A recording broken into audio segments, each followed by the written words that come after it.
We'll call the July 25th, 2016 budget review to order. Ms. Toops, will you call roll call? Councilmember Bartholomew, Present. Councilmember Black, Present. Councilmember Lapine, Here. Councilmember Juneau, Councilmember Roussel, Here. Councilmember Burt, Councilmember Trufant Salvant, Here. Councilmember Edgecombe, Here. and Councilmember Williams. Here. Let the record reflect all non-council members are sitting here. Mr. Ed Terrio is here. The three directors are here. We'll rise for the prayer. Mr. Giles, Reverend Giles, can you lead us? Let's pray. Our Father, our God, how excellent is your name in heaven and in earth. We do honor you and praise you as always. As we gather today, dear Master, we seek your guidance, your wisdom, as well as your understanding in these matters. We pray for the strength and unity of the council and administration as a whole. We thank you for the Flag of Terrorist government and its dedicated employees. Now, dear Master, govern us according to your standards this morning. We'll forever give your name the praise, the honor, and glory. As always, it's in Jesus' wonderful name we pray. Amen. Amen. We'll turn for the pledge. I pledge allegiance to the flag of the United States of America and to the republic for which it stands, one nation, under God, indivisible, with liberty and justice for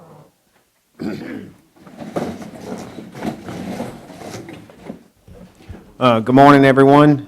I think we don't have an agenda today, so I think we'll kick it off and send it to Mr. Surpass and lead us and guide us through the way.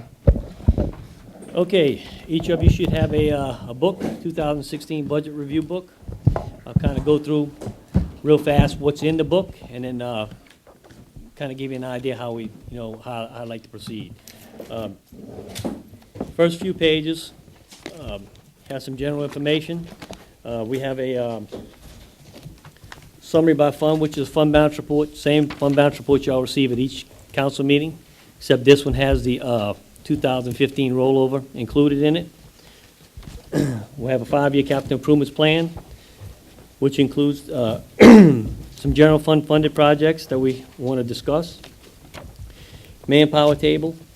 You have some unfunded, unbudgeted positions. You have the positions for the layoff plan.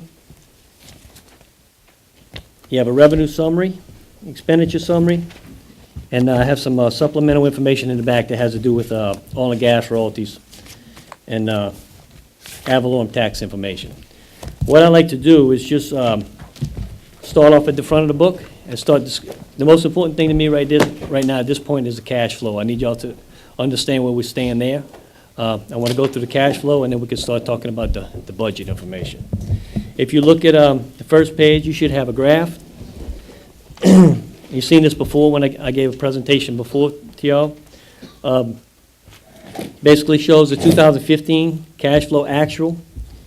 You can see where we stood. The bond and debt stayed at $10 million.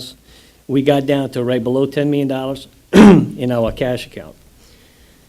Look at 2016. You're going to see where we are now, which is in July, right around $10 million in cash.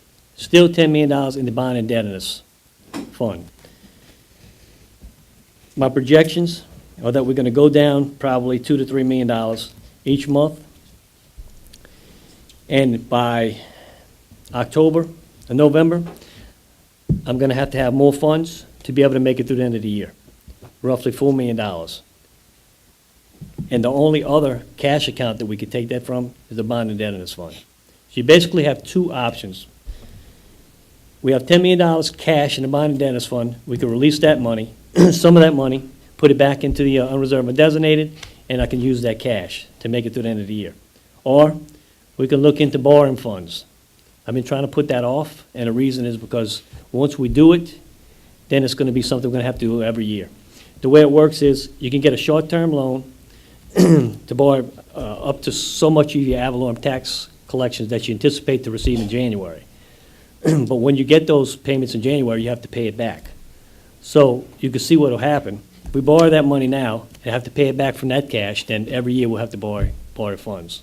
So you know, it just depends on which direction you want to go. I mean, you're looking at having to pay interest on that money.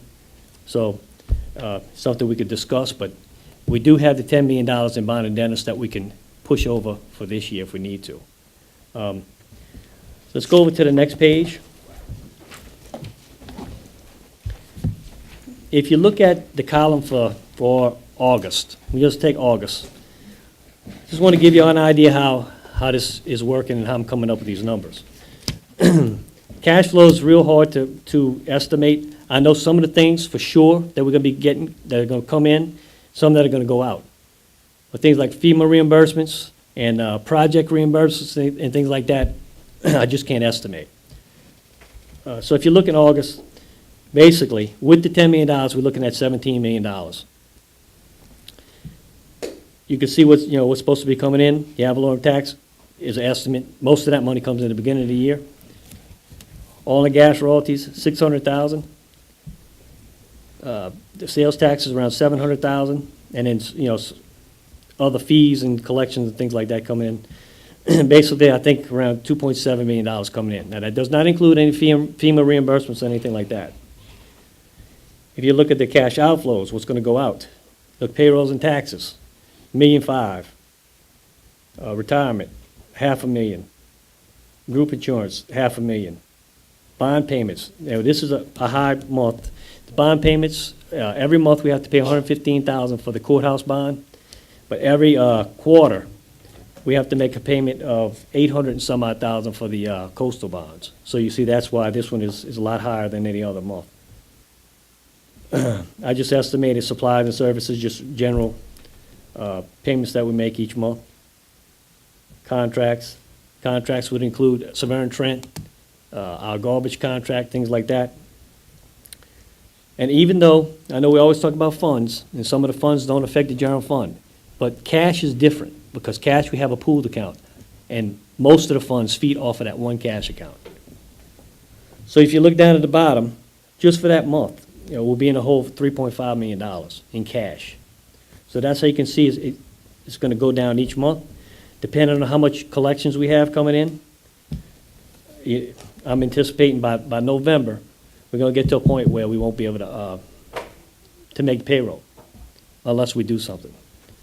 So my suggestion is if you look in October, we still have the $10 million. In November, we take roughly $3.5 million out of bond and debtors, put it in the unreserved and designated, and then we can use that cash. Same thing in December. So that kind of gives you an idea where we stand with cash. Right now, I'm holding, I received 10% royalties, actually today. And then also I received about $1 million in FEMA funds. So I was able to release some of the amounts that we had I was holding, but I'm still holding $1.5 million even after receiving those funds. So but that's a lot better than we had. It was $3 to $4 million. I was able to release a good bit of it. But it's a struggle every day trying to figure out, how we're going to make the. Yes, sir. When you say you're holding, that's invoices on the table that you cannot pay? That's right. Invoices we hold in until I get some cash, cash flow coming in. And that's basically how it works. We'll get some FEMA payments in and I'll release some. And then, then I'll hold a while again until we get some more payments in. Tommy, I got a quick question. Yes. The projections that you have, that's with current employees, or does that include any layoffs as far as the cash, the Yeah, outflow? it includes like the current employees. No additional layoffs, that was my. No additional layoffs. Okay. If that's something that comes into play, that will help us, but no additional layoffs. I mean, the layoffs and the people that left so far, it does help. My payroll is way over $600,000 just for biweekly payroll. One biweekly payroll, now it's about $550. So I am seeing a difference, but it's still a lot. And why is there an increase in September from 1.5 to 2.2? There's 3 payrolls. Yes, Okay. yeah. We usually have the 2 payrolls, 2 biweekly payrolls and a monthly payroll. Okay. And then, twice a year, you're gonna have that, three, Okay, yeah. thanks. Hey, Tommy, the funding that we've been receiving lately at the council meeting from Mr. Cooley, Does those funding have any impact on this budget? Absolutely. I just got, in fact, I just got a check with Friday for 1.1 million. So that went into this, and it definitely helps. Yeah, helps me release some of the funds that I'm holding, so. That's what I'm saying, I was holding roughly around $4 million. I received that 10% royalties and that settlement check, and some FEMA money, so I was able to get that down to $1.5 million. Yes. You mentioned FEMA money coming in. We have an estimate how much more FEMA money's out there? I don't have an estimate right now, exactly how Is much it slowly changes. trickling in? Is it, It trickles in, like, I did get a call from Mike Gaffney, and he told us we'd be getting $1.5 million, and I got 800,000 of that, so. we don't have a ballpark figure of How much what is is out left? there? No, I mean, I could talk to Okay. him, and I plan on doing that, but no, exactly what's left and how much. But he keeps me updated every 2 weeks or so on what we have coming in, what we have going out, so. Okay, thank you. So that basically gives you all a little update on the cash, which is my biggest issue. I mean, because I don't want to get to a point where I have $2 million left in the bank, and then I'm having to make payments, $3 million of payments in bonds. That stuff has to be paid. Your payroll's got to be paid, insurance, retirement, all that stuff. That's $3 to $4 million a month, easy, just for those things. So I just wanted to bring it up to you to let you know, because there's no quick fix to that. I mean, layoffs and that stuff will not help the cash flow problem that we're in right now. It will help eventually, but it won't help us, like for next month. If we decide to lay off 100 people, well, that's not going to make my cash flow problem go away, is what I'm trying to say. So you got any questions on that? To answer why in July and August, in the lamp account, why is such a drastic difference, 3.5 million? Because I'm going to start using LAMP money. I've been leaving money in LAMP, to invest it. It earns more interest. Doesn't earn much, but it earns more interest than the other accounts. Okay. So, but I'm going to have to start dipping into that in July and August. Take you on down. And you'll see that, yeah, and that's going to go down. Right. And eventually you'll see it. That's a It's estimated, yeah. It's all estimated, correct. All right, so if you want to turn the page, you should have a gray page that says 2016 Budget Review, Adjustment Proposal. And what this is, y'all been seeing the ordinance that we had on the table probably for 2 or 3 months that we deferred, which will reduce the amount of the revenues for oil and gas, sales taxes, and 10% royalties. I updated those figures now, and this will show you the amounts that I'm estimating we're going to have to reduce. Oil and gas royalties, reduction of $4.2 million. State 10% royalties, reduction of $2.9 million. And sales taxes, $2.5. So those are your major revenue reductions. And then the rest of the stuff is how we're going to get to fund those decreases. What I'd like to do now is, since we're on oil and gas royalties, let's go to the back. Under supplemental information, it's a green tab.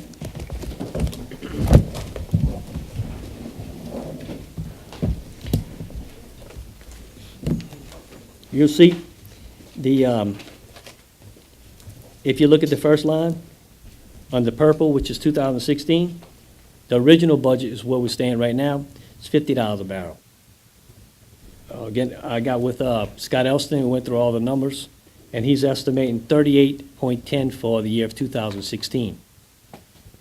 You can see how that affects everything. State 10% royalties, your reduction would be 2.9. Oil would be 3.9, and gas would be $300,000. Total reduction in oil and gas, $7 million for 2016. Just looking at this, you can see, if you go back to 2014, how much our actual revenues were for 2014. $36 million. If you look at 2016, we're estimating to be 11. So that can tell you right there, what is your cash issue? Well, we received $36 million in 2014. Now we're receiving 11. So right there, you can see that's actually cash money we have coming in. So it's just, that's the reason we're in a cash deficit. I mean, when we're getting $100 a barrel, we had a lot of cash coming in. But now it's just not there. We were able to pay the bills whenever we needed to, cut checks whenever we need to. We had a big cash surplus, but now that this happened, you're still spending that cash, but you're not getting it in. While we're here, I mean, I'm gonna touch on 2017 later, but while we're here, I could talk to you about what Scott Elston's thinking. He's estimating around $50 a barrel for 2017. And what that would do, that would pretty much leave us where we are budgeted in 2016 now. The current budget is based on $50. So we have a couple of months before we see exactly what's gonna happen, and we'll have a better estimate, but he's looking around $50 a barrel. Now, keep in mind, if we don't do $50 and we have to go down to 45 or whatever, it's roughly $300,000 for every dollar that would go down.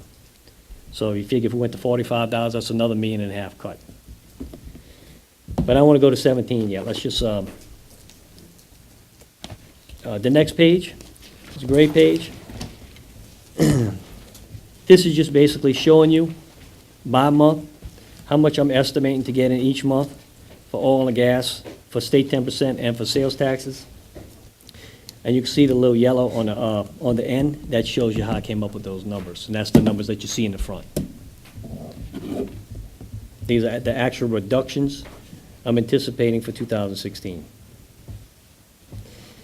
9.6 million. If you look at the ordinance that we had on the table, it was right over 8 million. So this is actually higher than we thought earlier in the year. The production's down. Talking to Scott Elston, he feels that the production is going to fall off, but slowly. So this isn't it's mostly price is the reason for these reductions. All right, if we go back to the front. Look, if y'all have any questions or anything, y'all want to stop me. Basically, I'm just going to go along this chart, and as we talk about these things, then we'll go to the pages in the back that back that stuff up. So the first 3 lines, we talked about that. Those are reductions in revenues. Now, these next things are actually things that we already collected, and it's not anticipated. This is stuff that I know we're going to receive. So it's not we're going out on a limb by doing this. If you look at ferry tolls, by increasing the increases y'all made, the fee increases you made, that's going to increase our revenues by 310. This is not stuff that was adjusted yet, so we can make these adjustments in the budget now, and these things will help us. Also, the settlements collected, Ms. Audrey was asking about that. We actually collected already. We collected the 1.12, so both of these we actually collected and put in the bank already. It's 1.186 and a 1.1 million. Those are concursus cases from Mr. LV. The drainage agreement for the Navy, $194,000. That agreement was adjusted, and this is additional revenues we receive in 2016. Now, I know the administration is working on some other adjusted contracts for the naval base. We don't have numbers on those yet, so I'm just putting stuff in here that I know we're receiving now. If you go down to the expenses, here we'll talk about the vacancies. You look at the first line, unfunded current vacancies. This is vacancies that we have out there right now, and this is something we need to discuss because, we may not want to take all of these vacancies out. So if you go to the manpower table. We'll start with the blue page and tell them how many you've already. Yeah, let's go ahead. Let's start with the blue page, the first page. Since we're going to talk about manpower, we'll just start here. In 2015, we started out with 696 employees.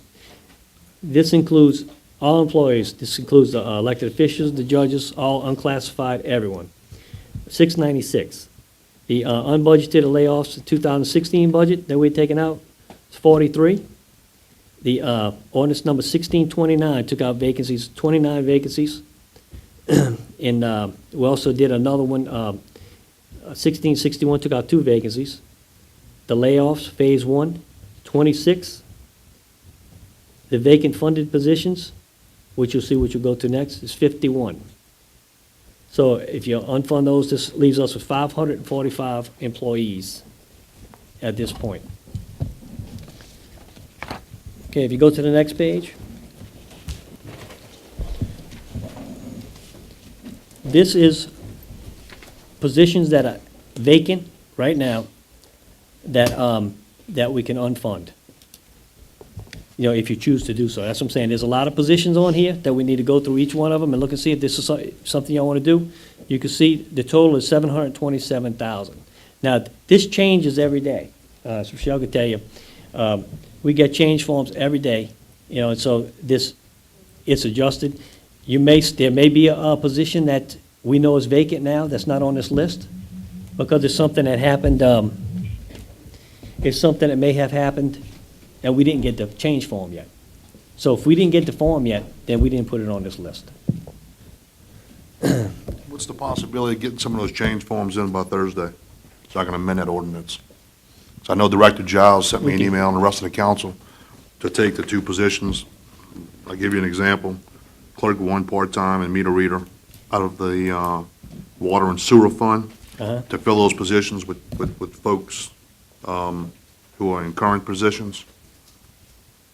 That way we can put the current positions on that ordinance to amend it and defund those positions. Now, you talking about layoff positions? No, I'm talking, well, I think one of them is, I think the other one isn't. But I've also asked the administration last week at the Monday morning meeting to take positions, get with civil service, and vet the process to see if it can be done. And I really would like an answer to know if it can be done, to take positions that you know you don't need Right. and move them into solid waste positions or water and sewer fund positions, and then take the positions that then become vacant and add it to that ordinance to defund. Right. But I'm not sure where we're at on that. I'm not sure if civil service has weighed in to see if the parish president has the authority to do it, just if it's a lateral transfer. My point is, I understand it doesn't help the cash flow. Right. But we need to yeah, get it does help done. your budget. We need to get it done immediately.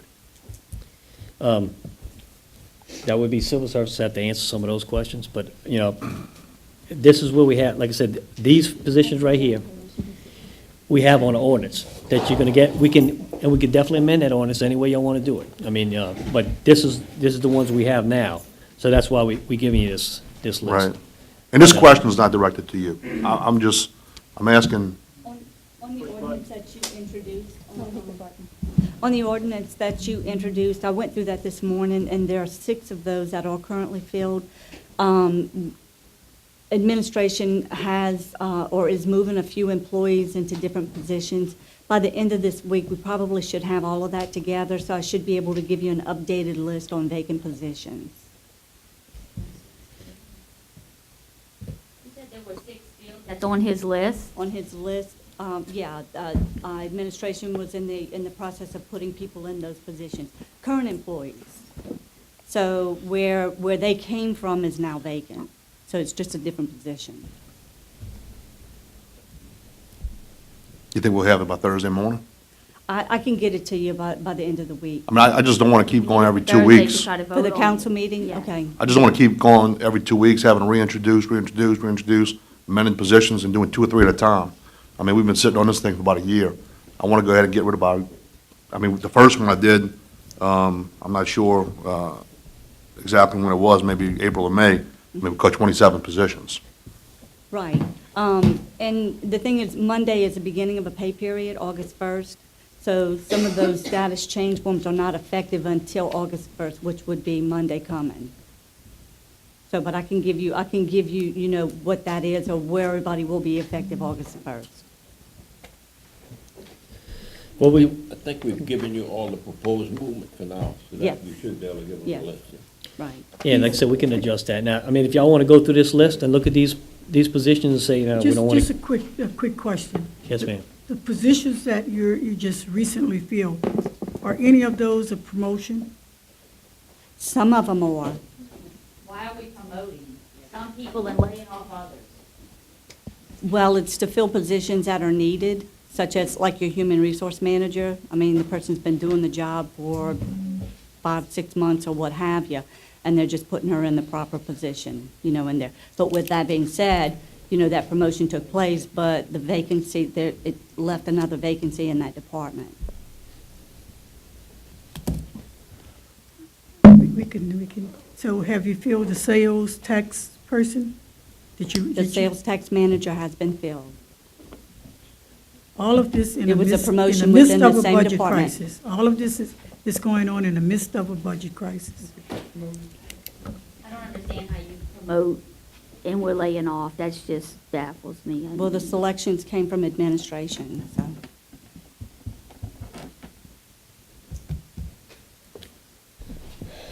Okay, do you want to go through this list, or,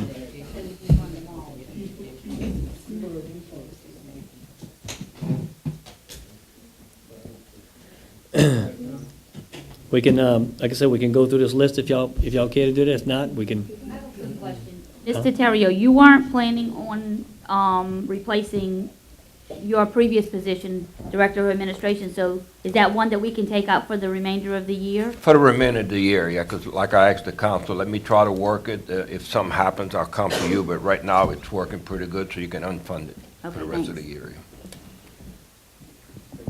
I guess I have a question about that. Will it be included in next year's budget? well, we'll have to That's look at because it. only directed by the charter to have a director. If we take it out administrator? this year, if we take these out this year, then we have to look at that for 2017. If there's something y'all want to fund, then we'll go back But and if we fund it. defund it now, If you defund it now, it'll be out, right? Well, the Yeah. bottom line is, I know what his question is, and I don't think we should, whoever wins the election, yes, I think we're gonna come back. You'll have to put it Probably back, December, right. and refund those positions. Well, when you do You the know, budget that- hearings for 2017, then that's. Yeah, right, exactly. You probably Well, shouldn't I was delete just the trying to get those funds. Now, don't delete the position, maybe Right. unfund We're not- it. we're Yes, not gonna delete unfund it, any don't positions. delete. All we do is unbudget them. They'll still be in the manpower table. If we look at, when we look at the manpower that's my table, you question. see Just unbudgeted. tons of Yeah, them just to unbudgeted. take Okay, that not money out for the defund, rest of the unbudgeted. year. Mr. Okay. Chairman, Right. The position's Yes, still sir, there. Mr. Bartholomew. I don't think you can eliminate that position according to the charter.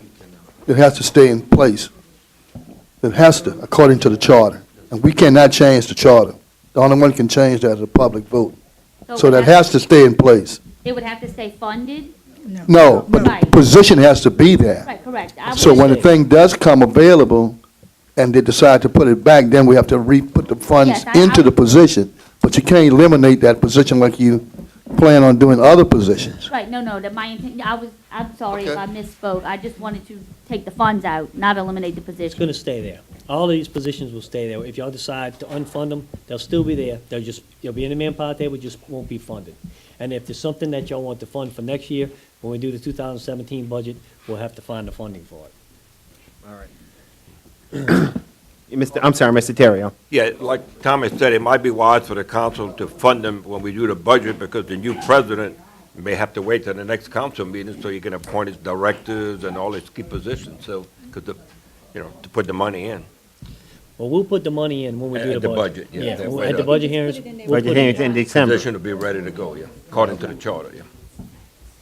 Okay. Now, when we present the budget to y'all, they may not be in, but when we sit at the table, you will be able to vote and do an amendment to put them back in. Not put them in, but fund them. They'll be in, still be in there.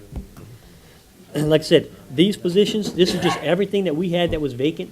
We didn't pick any certain position to put on here, anything. This is just everything that we had that was vacant. So, like I'm saying, if there's stuff on here y'all don't want to do, then it's something we can discuss. Sales tax field auditor, that's the position that was vacated when the girl's, the field auditor was promoted to Well, the manager. Ms. Ellen said some of these have been filled, right? So maybe we need to start with what has been We can do filled. that, yeah.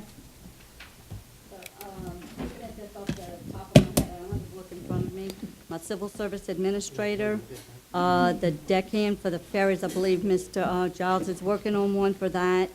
The bridge tender for bridges. And the clerk one in the water department and the meter reader in the water department.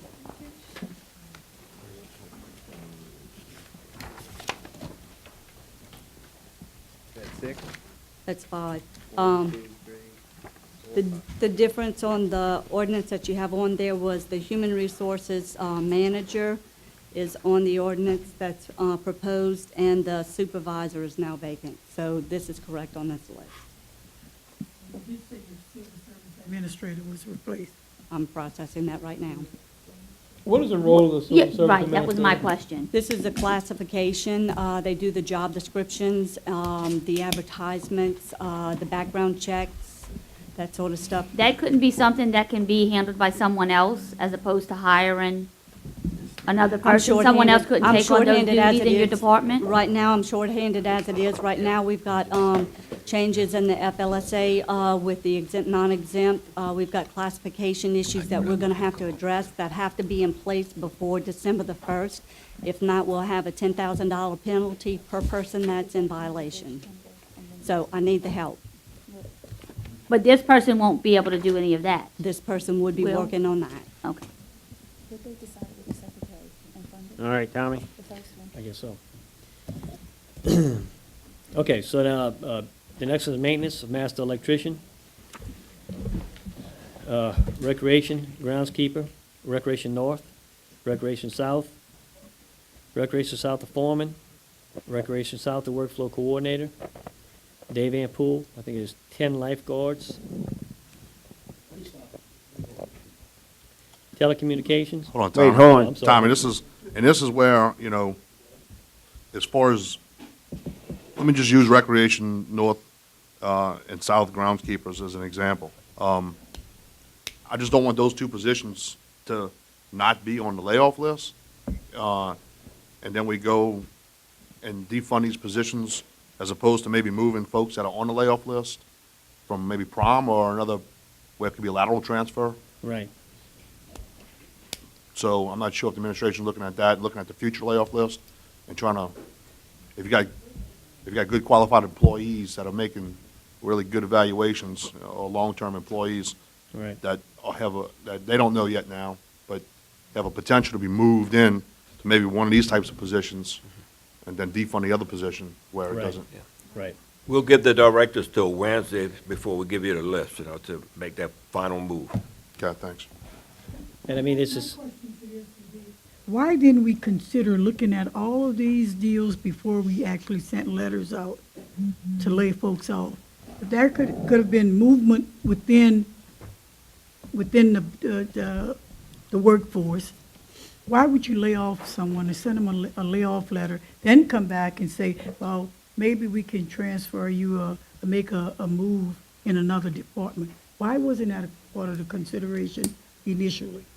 It was, but at the time, when we started making the list, we were not aware that, how many people just dropped on their own? Almost 19, something. Over 100. Otherwise, dropped on their own. Had that been, we'd have scripted the list. But when we were charged by the council to downsize the government, that's what we started doing, eliminating positions. Hadn't it not been for that letter, we wouldn't have touched it. Well, I know we spoke of this, it might have been last year in the budget hearing, about transferring people when we dealt with the animal control. Right, right. From one department to another. Exactly. So, I mean, I think it was out there, and it may have been civil services' duty to say, okay, administration wants us to lay off these people, let's try to find somewhere to put these people in a Exactly. vacant position before we let them go. That's my point. Right, you want to do that, but you also don't want to take somebody from one position, say for instance, dog catcher, and move them to Well, they have to a be patrol department or qualified. heavy equipment They have to to be drive a qualified. tractor or something, a bulldozer. And that has happened to us. We got a foreman or superintendent that moved out there, and unfortunately, we had a couple of incidents that we could have got a Right, I mean, they lawsuit. have to be qualified for the position, yes, I mean, that should be Well, that's understood. just like hiring people that don't have the qualifications they're supposed to have when they hire. You know, we got people that, I understand that's employed by the parish that supposed to have credentials and don't have nothing, but yet they still hired and they still haven't been let go. You know, and here we are laying people And all off that are all qualified. that needs to be looked at. That's why I thought, Some of the requests that, I mean, like the deckhand positions and several of those, we've posted those and we posted them a few times, but none of the current employees have filled out applications to apply for the transfer. Now that the layoffs are in place and employees have been notified, they have reached out to the directors, you know, to be transferred into some of those other positions. I think we had 4, I believe, that administration is processing, that other people are willing to take a demotion to go do another job. But yes, if testing is in there, we've done the testing and we've done what we needed to do. And we're in the process of moving some of those people right now. There's about 4 of those. But I agree with Ms. Audrey. I don't think that we should lay them off. I think prior to them being laid off, we can say, okay, we're considering laying you off. Would you be willing to take a position here as opposed to a layoff? That offer should come from administration. They can do lateral transfers or demotions for But you the would have to employees. let administration know.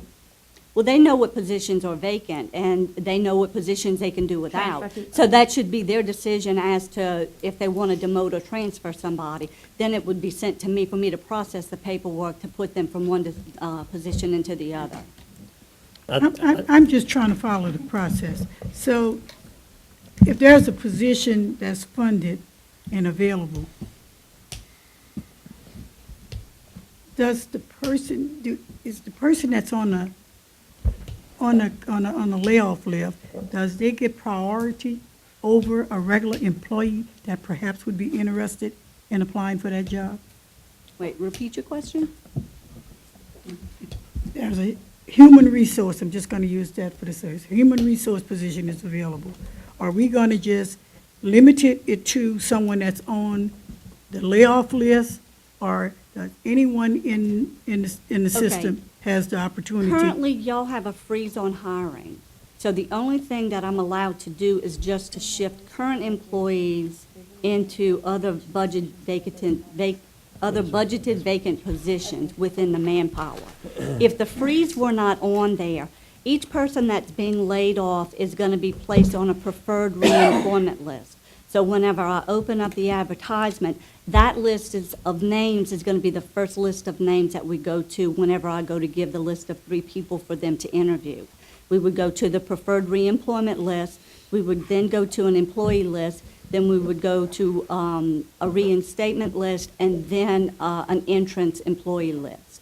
So when I receive applications, they're sorted in that order, and the top 3 would be the ones that would be sent to administration for them to do their interviews to select for hiring. So yes, these people that are being laid off would be placed on a preferred reemployment list, and when we open up, we no longer have a freeze, then they would be considered first, or they would be the top names on the list to be sent, for recommendation. But why wouldn't they be considered prior to being laid off?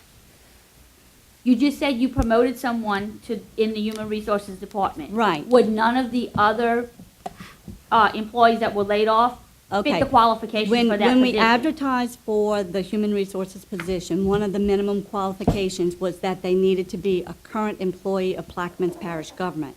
So those employees that met those credentials or didn't, they filled out an application and applied for the positions. Then we had to go through and verify the certifications, if they had a degree, how many years of experience, and so on and so forth, that they met the qualifications.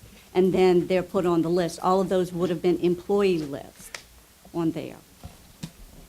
But the way you just stated it was like, because these people were laid off, they wouldn't even be looked at. Well, they haven't been As of laid right off now. yet. They haven't been laid off yet, Okay. not until the 31st. Right. All right, Tom. I think, I think with the layoffs, I mean, it was a terrible thing, and it was really hard for us to do, but it's all about savings. I mean, if you look at these vacant positions that affect the general fund, they can't really be moved in those positions because you wouldn't see that savings. I mean, what you're trying to do is get the savings from these unfunded positions, these vacancies, these people that vacated. We knew that was going to happen. People would start to quit. We don't hire new people. We would save that money on unfunded positions. But that's not enough.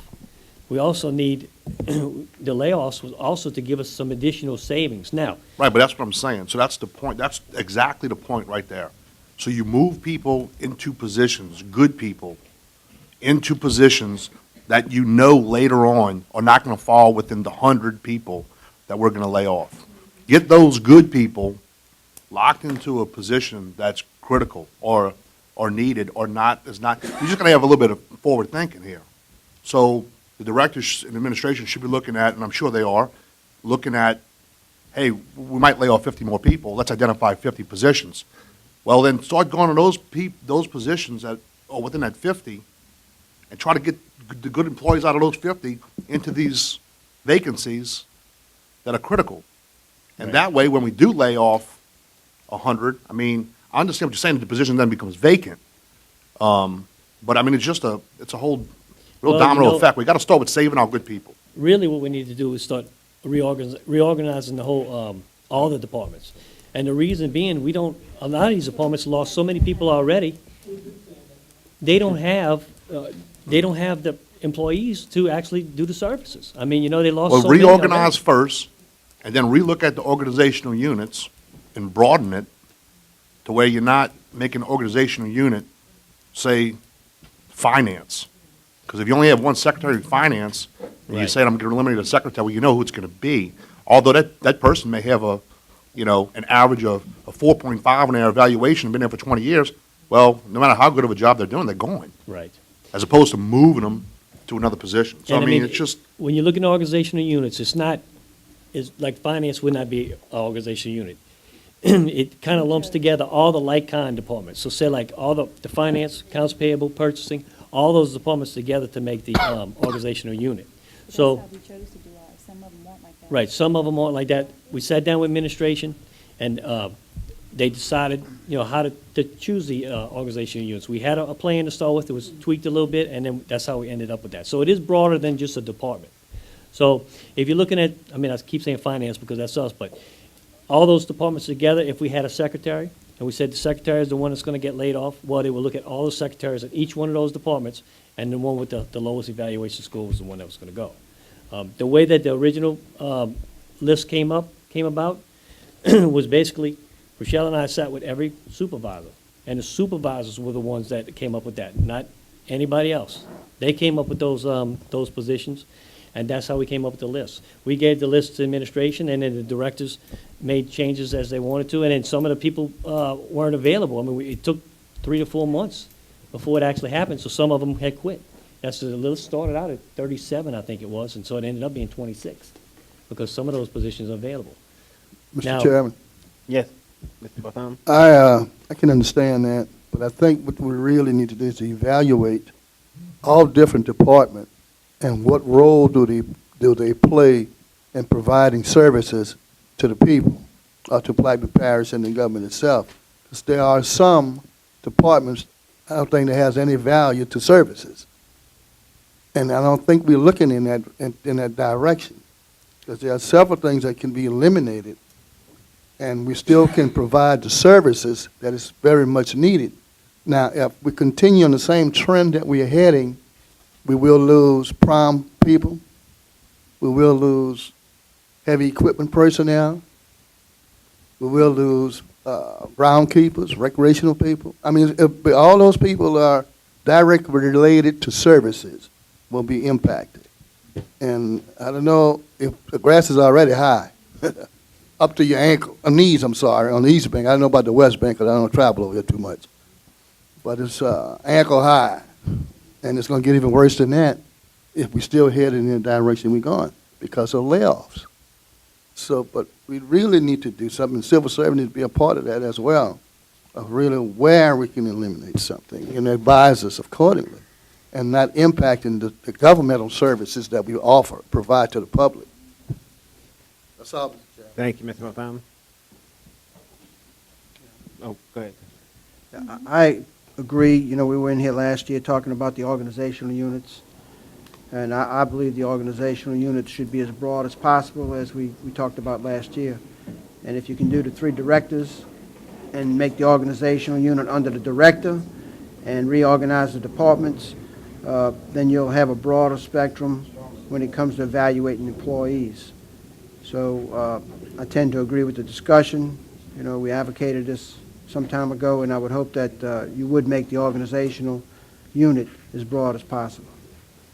Right now, that's the project we're working on. We have the organizational chart being drawn up, and we'll get together and find out what departments can we merge, just what you said, eliminate duplication of positions, yes. I also think that y'all may need to consider dual roles, combining job duties and job titles. You may have someone that can, cut grass and clean ditches, and that's just an example. You got an administrator that can probably do some managerial positions too. A manager can do administrative work. So you can eliminate just an administrator and let the manager take on those duties. Mr. Sledge, civil service administrator, couldn't that be a lesser hired person instead of an administrator? Could it be a lesser hired instead of getting paid 70-something thousand? You have to look at the job duties, to qualify, whatever it is. That would be like you saying your human resource manager, your supervisor can do the duties of a human resource manager. You know, you're supposed to pay for what they're worth. Why is there a need for two civil service administrators? I One don't does, understand one does that either. compensation and one does classification. And they do that all day, every day. Yes, ma'am. Because, I mean, I'm an administrator at my job, and I do several different roles. And I guess we can touch on this. I don't know if we're bound by civil service rules, but there's ways that we can cross-train other people to work in different departments, or because of the job description that's written, they only can work. No, every job description has a clause in there, or as directed by your supervisor. So any employee Any employee can be- can be directed to do Okay. anything else that's not specifically listed in their job description. Okay, thank you. And like I said earlier, I mean, the department's gonna be forced to do that. I mean, Right. you know, just like us, we lost seven employees out of 26. I mean, so, you know, that's with all the employees we have. They're gonna have to do jobs from other, from other departments and switch, because you figure if you only have, I had 4 employees, say, in one department, I only have 2 now. Well, if you have those 2 on vacation, one gets sick, then somebody from another department's gonna have to fill in there. The job's still there. The And work's that's still pretty there. We much- can't And stop. that's pretty much the way we're gonna have to operate. That's exactly right. And that's, I'm not saying that look, if you work in accounts payable, you work in purchasing, well, that doesn't mean that's the only thing you're gonna be doing. You might be going over to another position to answer phones for the day. It's just, that's the way we're gonna have to work it, because we're not gonna have the manpower to do just specific jobs. Well, that's right, and the job descriptions need to be rewritten. If civil service rules say that a civil service administrator does X, Y, and Z, well, the job description needs to be rewritten to include additional duties if needed. Well, and sometimes it's a time consuming that you need in order to complete different things that need to be done. You need the manpower. You know, and I know, and I go back to human resources, is like, with the Affordable Health Care Act, there's all kinds of laws and things that are changing that you have to keep up, and additional reports and things that you're required, or your department is required to do. And then the same thing like with us. I mean, you know, the stuff that changes with the FLSA, I mean, those are things that we have to stay on top of, you know, to get, not to mention all of the layoffs and everything else that we're having to stay on top of and to help process with But all that would be you, as the manager, handling that stuff. Your administrator may assist you, but the bulk of that load would be on you. They help me with all of that. And what happens 10 years down the road when all of these things go away, we're back financially fit? What happens? You're gonna have 2 civil service administrators filing their nails and looking at each other? No, you have one that's always working on the payroll issues and the compensation side of it. Then you have the other ones with then you'll be back hiring people, you know, and then that part of the job is gonna stay, constant. All right, Tommy, you want to head on down? Okay, yeah, I'll just kind of go through these real fast. If y'all want to stop me, go ahead. Telecommunications assistant manager, engineering intern, the deckhand for the ferries, Belle Chase Ferry, flood control driver 2, flood control lowboy operator, there's 2 of them, flood control heavy equipment operator 1, coastal zone land superintendent, coastal zone land party chief, road maintenance bridges. Tommy, can I stop you? What is a party chief? What was the question? It's a survey party chief. Years ago, Surveyor? yes, ma'am. Well, I would Used to call appreciate- it a survey party or a survey crew. The position never got renamed. Okay, A lot of people ask me that question, so. okay. Might want to put that in parentheses. Yeah. A bridge tender, truck driver 2 in prom, public groundskeeper, fog truck driver in public health, boat harbors, a helper. Now, those are all the general fund funded positions. If you look and see, if we unfund every one of these positions on this list, it's gonna save us $727,000 for 2016. For 2017, it's gonna save us $1,276,000. And you're gonna see where these numbers come into play, why it's so important for these savings. But that's the general fund funded stuff. The other stuff, solid waste, you see, truck driver 2, automated truck driver, truck operator, the cherry pick operator, helper, 2 helpers, and truck driver 2, and the firefighting fund. I'm not gonna go through each one of those. The solid waste fund has its own funds. It has a fund balance. If we took some of the people and can move them to the solid waste fund, that will help us. That would be something something we've been saying, all year long. Right, like- If we could do those things and move them into the solid waste fund, then that would free up the money in the general fund, and the person would still have their job. That's when we tried to fund that library position a while back. It failed, but we were gonna try to move the person that we knew we were losing in there because it was a lateral. But the ordinance failed, but that's what you can do because library is self-supportive also. Right, there's not a whole lot of funds, but there's some of them that, they're self-supportive, you can move those things. The waterworks is the same thing. Waterworks now, it used to always be supplemented by the general fund. Now, with the fee increases, it has a fund balance over $3 million. So it has funds that we could, if we had positions y'all wanted to move people into, we could do that, from the general fund to waterworks. Those 2 issues on the water work, we do have people, Mr. Giles is moving into both of those. Solid waste and. No, just the water, both of those positions are being filled. Okay, yes. Right, in solid waste, there's one that's going into solid waste.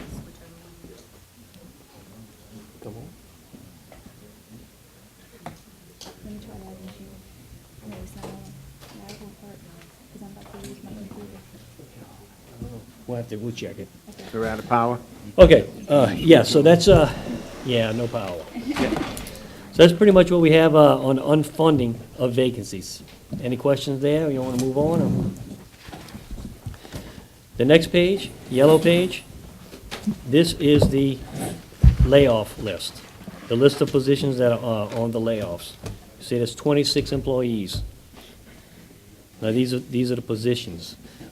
Savings, 2016 is $331,000, because you're only looking at a few months. But $873,000 for 2017, or for a year.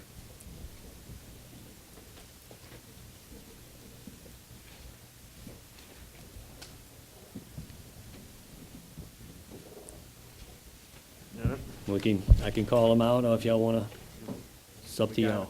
Need the table. The next thing is just a manpower table. Basically gives you every position, in every department, y'all, the same report y'all see at every, budget meeting. I don't know if y'all wanna go through this page by page, or how you wanna do it, it's up to y'all. On the yellow page, I Yes, thought ma'am. it initially was 29 employees that we, Initially, we had, like I said, once we did the list and we gave it to, the directors, and then they gave it to civil service, we had 37 on I it. think it was 37. but 36 or people 37, and then, like I said, people that were on the list, Quit. they quit, or they retired. And so So the list all went that down. reduction was from people leaving, it wasn't saying we need these people, this person to stay, or they didn't plead their case left on as their it was own. referred to as some of, They left on their own. yeah, but that was prior to the council meeting. But if I remember correctly, the listing that I have, that I showed you with the scratch out, Mr. Ed, it indicated that it was 29.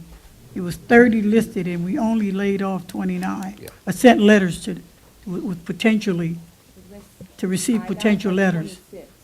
Yeah. And now we at 26? Okay, there's, 3 of the 30 were vacant. 2, and as of today, have not been notified from this list because of medical, legal issues. They have not been notified of this list. And the one that is scratched out was due to that issue also. that's their current employees on leave.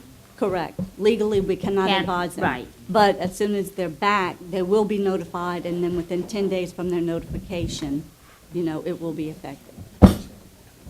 So we're down to 26. But it's going to be 30. Is that what you're saying? There was 30 positions that we were handed the layoff on. Of the 30, 3 of those were vacant.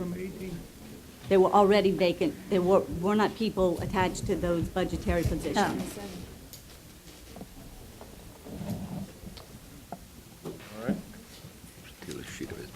Now, we can compare the list you have, Ms. Audrey, to what they have here. I mean, like I said, when, it was out of our hands once we, you No, I know. know, Tommy, I understand that. All right. Ready, Tom? All right. If y'all want to go through every page, we can go back to the front Go back to the front. and go back to that gray page that we started on. And we'll go back to the expenses. See the unfunded vacancies, we saw that number 727. That's going to help us for 2016. That's going to actually decrease your expenses for 2016. Now, if we decide not to take unfund all of these vacancies and decide to leave some of them in, well, that number will change. If there are some positions that we don't have that need to be added to this list, then that number will go up. It just depends. So by Thursday, we ought to have an updated list that we can, that you're going to vote on for an ordinance. Now, I understand there's one on the table that you had introduced at the last meeting, right? Yeah, I reintroduced it because I knew it was going to fall, so. Okay, because we had done another one too to introduce, so we just implement, if you got that one on the table already. Yeah, I so- just took the old one, reintroduced it. I mean, the preamble's the same. And we'll just go The through. positions are probably totally wrong. Right, we'll just go through the positions and update them with the positions we have. And when you do me a favor and just take off fire EMS and solid waste and water, whatever ones have its own fund source, Okay, we can do that. that way it just eliminates a lot of math Right. at the table. Right, now, I agree just to leave those, just as well leave those on there. You can, then that's positions you could probably move people to, so, later on. So, that's fine, we'll take those off. To Mr. Black's request, just give us a separate sheet of the departments that's self-supporting. But- Okay. But we Well, need a, It's like that on that, and it's like that on that list. When you look at the ordinance, you're gonna see all the ones that go down to the general fund, you see a general fund total on it. And then the ones underneath that are the ones that are self-supporting. So it will be separated, absolutely. okay. Okay, the next line is the layoffs, the 26 positions. You saw that's 331,000 help for 2016. The next thing is capital improvements. Now, this is a number we just estimated here. We'd like the council to go through all the capital improvements and look at it. We're hoping to get $1.5 million out of that list. If we can't, then we're gonna have to find the funding somewhere else to help make up the difference. So we can go to capital improvements, 5-year capital improvement plan.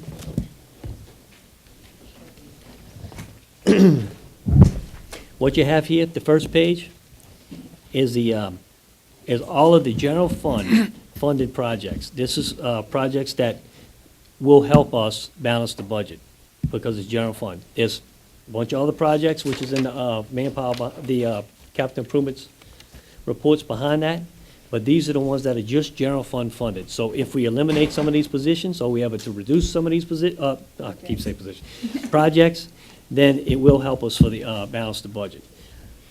What I'll do now is I can turn this over to Mr. Dugas, and he can go through the list and tell you what we're thinking on that. All right, good morning. Would y'all like to just go from the top down? That's fine?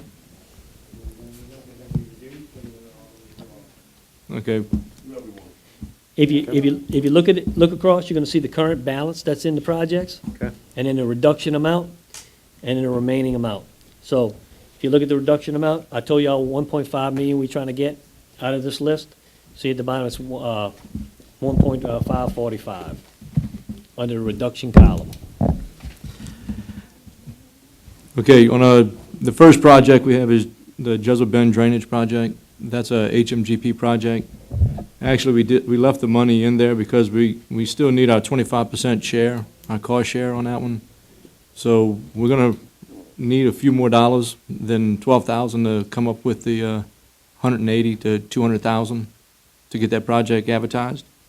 The project is allocated with Gustav funds for HMGP, so there's a 75-25% split. So we didn't deduct anything from that project. The next one, Before you go any further, you said you need 180,000 to do that project yes, sir, for construction? for construction. The And project so has you're been gonna leave designed. 12 You're going to leave 12 sitting there with the hopes of Let getting, let me answer that real quick. The money that's in that account is money that I moved from my district, Council 6 district budget last year. The other 49,000 is leftover bond money from Holly Pump Station. So we have roughly 70-something thousand dollars in this account right now. Well, the budgets that we are looking at here are general fund budgets? That's the Yeah, I put that money there for my Okay. District 6 Okay. operating account. my only point is that if we need 180 and we're going to leave 12 there, it's just going to sit there?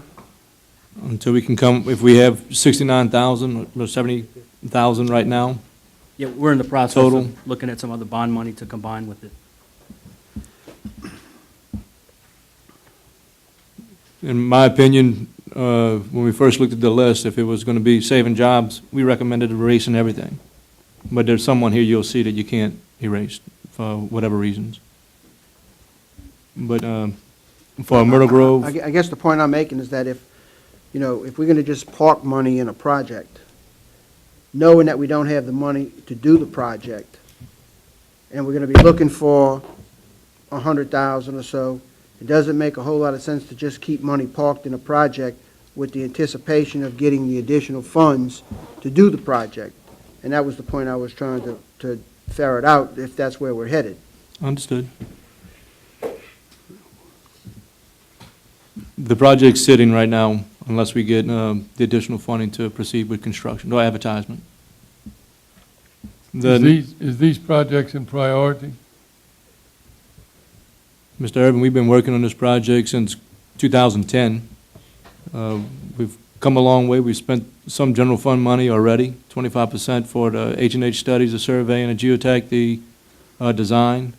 We've already invested a good bit of money into the project. Is it a priority? Yes. We have areas in Jesup Bend that are flooding between the highway and the river, and that's what it's going to alleviate. No, I understand, but all of these, are they prioritized and list from 1 to No, wherever sir. it goes? No, sir. They're grouped by project. Should it be? That would be up to the administration and the council to decide. Okay. Let me just clarify my position here. It's not that I'm trying to say one is more priority than the other's a priority. When we're looking for funding, if we're going to park money in different pockets, and that pocket's going to stay there for the next 3 or 4 years, and we're looking for 100,000, does it make sense to put the money in the pocket and let it sit there when we're still going to not do the project for a long time? I mean, if all of the plans and specs are ready to go and they're sitting on the shelf and completed, you can pull them off whenever you're ready and have the funding to construct. And that's the only point I was trying to make at the beginning of this discussion. So, unless you know where we're going to get the rest of the money. I don't know the drop dead deadline for FEMA with the HMGP funds at this point. Gustav allocation was enough for only one project, and this is it. So if they decide that we have to spend it by a certain time, we'll present that to y'all, and we'll come back and see if we can get to 25%. If not, we just lose what we were already allocated. I don't know offhand, Mr. Edgecombe. If I had to guesstimate right now, I'd say we probably invested somewhere around 70 to 80,000 for our cost share. They probably spent somewhere between 200,000 and 300,000 already. Would we have to pay any of that back to them if we don't complete this project? We'd have to address that with FEMA and see.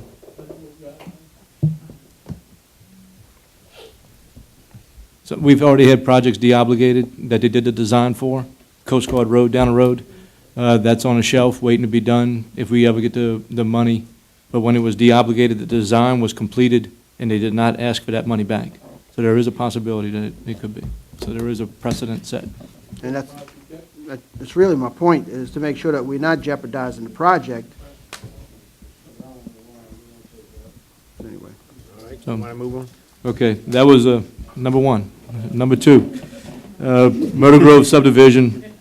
At this point, there's a lot of repairs that need to be done in Myrtle Grove. I don't see us getting any grant money right now for that, so 60,000 is not going to do what really needs to be done. So it's going to be up to the council to decide if they're willing to, it's in Miss Audrey's district.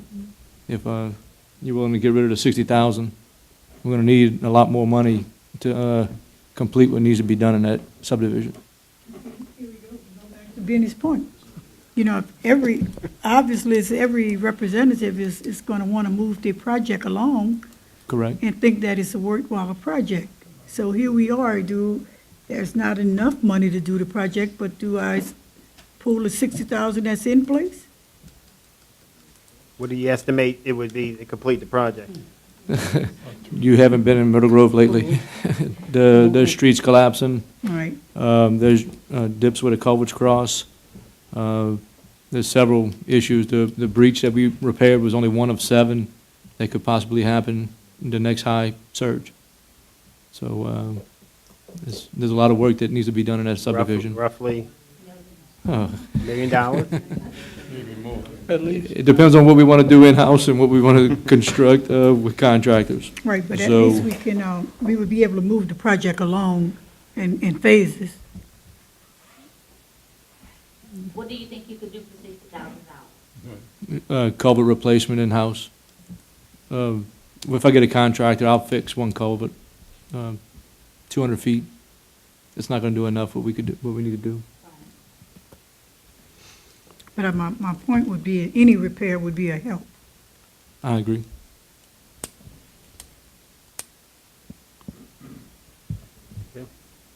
Maybe you should keep it in case you do have another breach, so, and augment the emergency.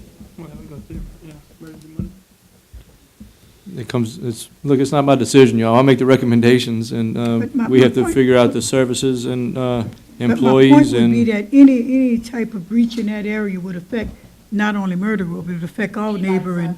Yes. absolutely. So I would want to keep it in place.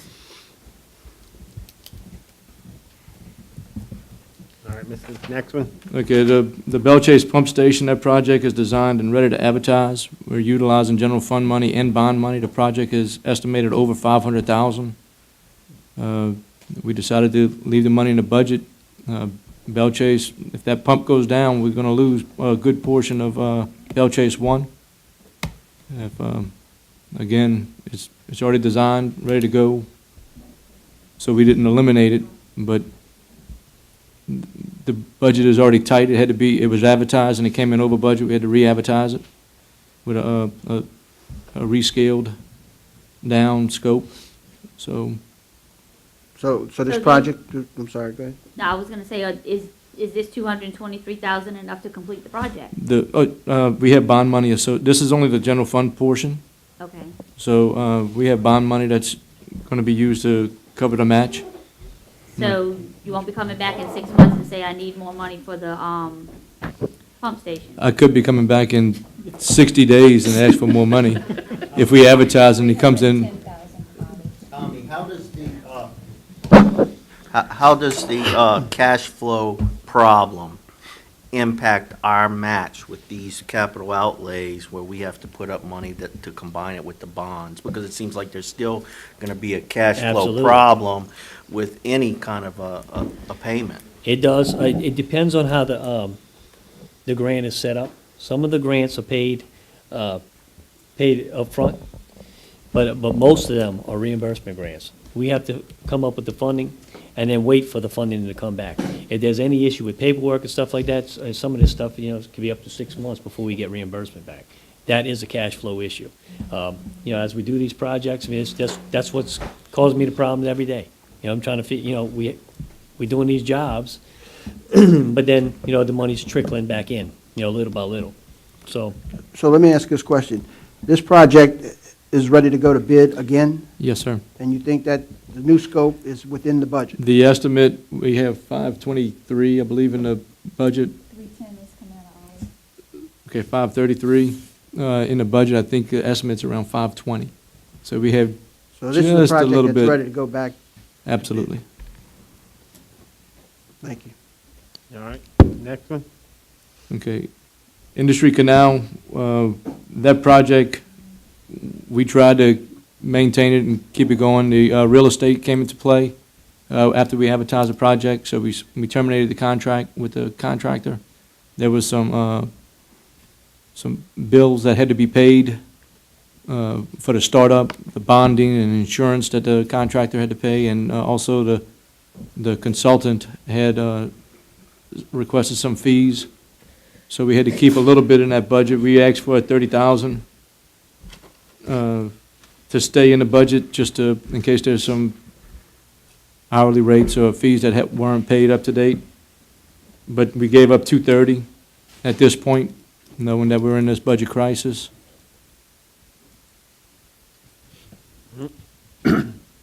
So, okay, the next one was the permit for the new Myrtle Grove pump station. We had requested that, went to the council quite a while back, and y'all gave us the $60,000 to get the permitting done. At this point, we left the money in there. If we have a choice of the road repair to the permit, we'll leave that up to y'all to decide if y'all want to continue. What this was going to do was keep the pump from discharging into the Wilkinson Canal. Instead of, it would go out into the bay instead, to eliminate some of our issues that have occurred in the subdivision with the water discharging from the pastures. So, So where are we with the in-house? for the permitting, we are poised to get contracts with 2 consultants to get this permit done. It was more than we could do in-house. So if the money stays, knowing budget review was coming up, if the budget stays, then we'll go ahead and proceed with obtaining a PO through purchasing for 2 companies to get the permit issued, and hopefully we can get the discharge to the bay as we requested. If it's not going to be a priority, I thought for sure we'd see Mr. Lawrence here today to back me up. But if it's not a priority, then y'all tell us, and we'll leave the money or take the money out. No, ma'am. Unless this came from the LERD's account. This is not a reimbursement. This is strictly parish funds.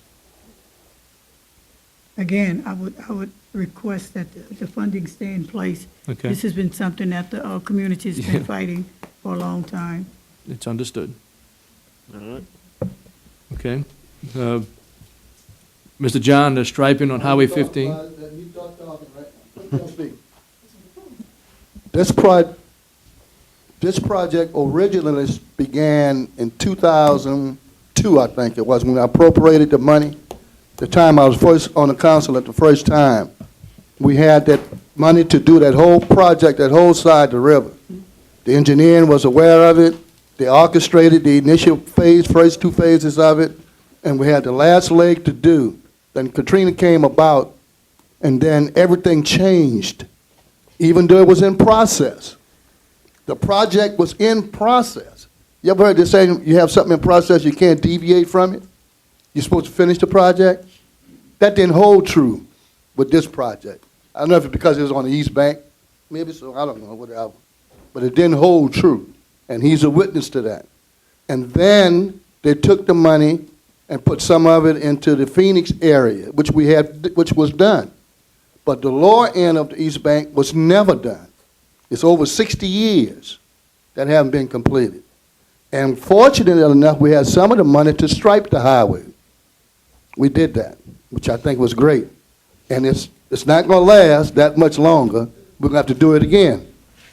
So the other thing is that we have several areas along the highway we need to provide drainage that holds water. We just lost a case because of that violation. We didn't provide the services that was needed. Knowingly that it was supposed to be done, we didn't do it. And the money was there to take care of that, and we didn't do it. So now, if this council will continue going in that vein and not take care of the business by moving this money all the way out and not making sure those things are taken care of, you're gonna be some more suit coming. Then you got more money being debited out than ever. The other part, we have 2 ramps that need to be repaired. One on Taveney Road and one on Gravelly Road. Those are accident waiting to happen. But we haven't done that, but we're gonna take the money out. That's accident waiting to happen. So, you know, it's behooving to me to understand why we do the things we do, knowingly that we need to provide a safety highway for the people that travels north and south, especially on a winding road like the East Bank. You know? And it's very depressing to me. The first time we came in 2015, we eliminated all kind of capital outlay projects on the east side. All kind of stuff. They had all kind of stuff in place. Money was in place to repair. Water line, ferry ramp, marinas, the docks, and everything else. That was eliminated. Per capita, per percentage-wise, we have more reduction from capital outlay project than any other district. Without a doubt. And now we're going to finish, wipe it out. We're going to rip the budget completely out and leave the East Bank totally blank. Totally blank. When you take this 115,000, that's the end of us having any kind of revenue source to add to the problem, to solve some of the problems that exist. And I hope that this council understands that this needs to stay. And then furthermore, whenever these types of things come up, I think it's due diligent that if they give us a call, the council member a call, and to hear our voice and why not, or why we approve it or disapprove it. Why? Then coming out here and having a dialogue on a negative component. But I have to say it because this is a necessity. Now, I'm only one of 9, but I'm making my voice heard today, and it's not going to go away. That's all, Mr. Chairman. Thank you, Mr. Malone. Mr. Dugas, you ready for the next one? In response to Mr. Bartholomew's remarks, I'd like to say that we're trying to utilize transportation fund for our priorities. So the 2 ramps by the bridges by Taverny and Gravelly have been looked at, and we are poised to get quotes for asphalt for those 2 locations out of our transportation funds, which is a road maintenance parish-wide budget. I think they might need that money somewhere else on the West Bank. I have the 115 in place. Put it to work.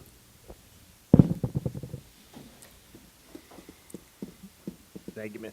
Next project is widening the Highway 23 Engineers Road to La Palco.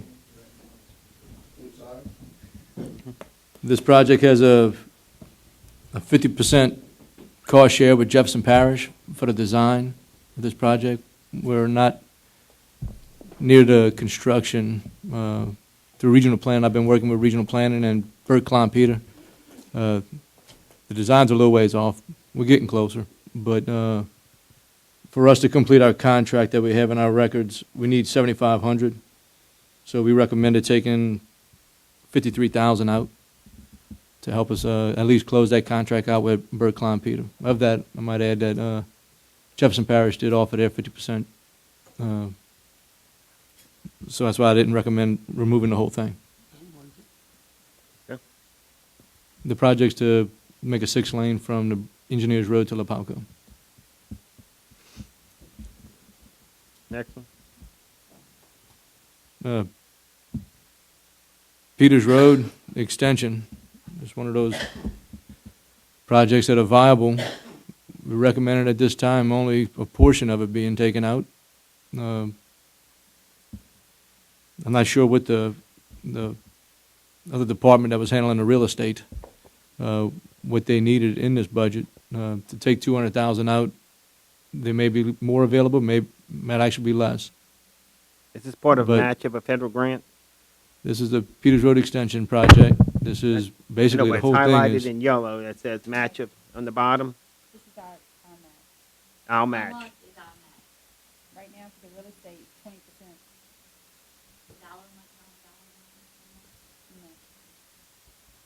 We've allocated 805 as being our match, that's what we're figuring, or that's just what's left. That's, What was left? So this is another ongoing project that's much needed, where a lot of money has been put into it.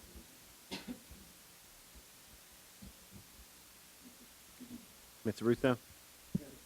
In my discussions with the consultants and the Regional Planning Commission, it's my understanding that we need $93,000 right now to be able to move forward with the finalization of the acquisition. Before the end of the year, we may need another $200,000 or $300,000 for the next check. Now, I think that it would be of the interest to the project to call and get those figures from GCR and from the Regional Planning Commission, and we may be able to reduce this a little bit more, because they are holding up right now. We are holding up right now the project on the acquisition. There's a time frame that's running on the acquisition of the right-of-ways because the offers have been made and accepted by the landowners, and we need to move the project at least to make sure that those offers don't expire. So 93,000. The other thing on the flip side of this is that the state for the first time has come around and agreed to upfront the money on their portion rather than have the reimbursement. So there's some dynamics in play with this project that I think would be worth pursuing from the engineering department. That's the information that I gathered. And see if you can tighten up the money, the amount of money that we're obligated for between now and the end of the year. I'll check with LV Cooley. I think he's taking on some of Blair's responsibilities at this point and see where we are. Well, the emails and the correspondence from the consultants to the administration laid it out pretty clearly. I pursued it through regional planning and through the consultant to get to the information that I'm providing you with today. So I know we need about 93,000. And like I said, I'm repeating myself, but before the end of the year, we may have to have another check for a couple of hundred, 260,000, I remember being a number. And this is at a point to where the acquisition of those right-of-ways is needed to be able to move forward. And our 20% of the land acquisition, you know, that's what we're responsible for. We're not responsible for 20% of the construction. So if we can get this behind us, the state can move forward. We're going to need assistance from the administration and legal to get that done, sir. Let's check on the real estate acquisition to see where we are, confirming everything we've heard. Lucas Lilly told me last week about 500 and something thousand for real estate. The total, but I'm talking about the payments that are needed immediately right now. We're looking for 93,000, I believe the number is. And the point is that once we get past the real estate acquisition and right-of-ways, you know, we're off the hook. And so we're at a linchpin in the project to where the project needs to continue to move forward. Jefferson Parish is moving there. And the other advantage, like I mentioned to you, is that the state has agreed to, instead of reimbursing us for the entire amount, they're agreeing to put their 80% up, and we put up our 20%, which is reducing the amount of cash flow problem that we are experiencing, because it's been expressed to them that we have a cash flow. They understand it. The state has never done it before, but they are agreeing to do it now with this project. So, again, I think it needs to be worked out and tightened up.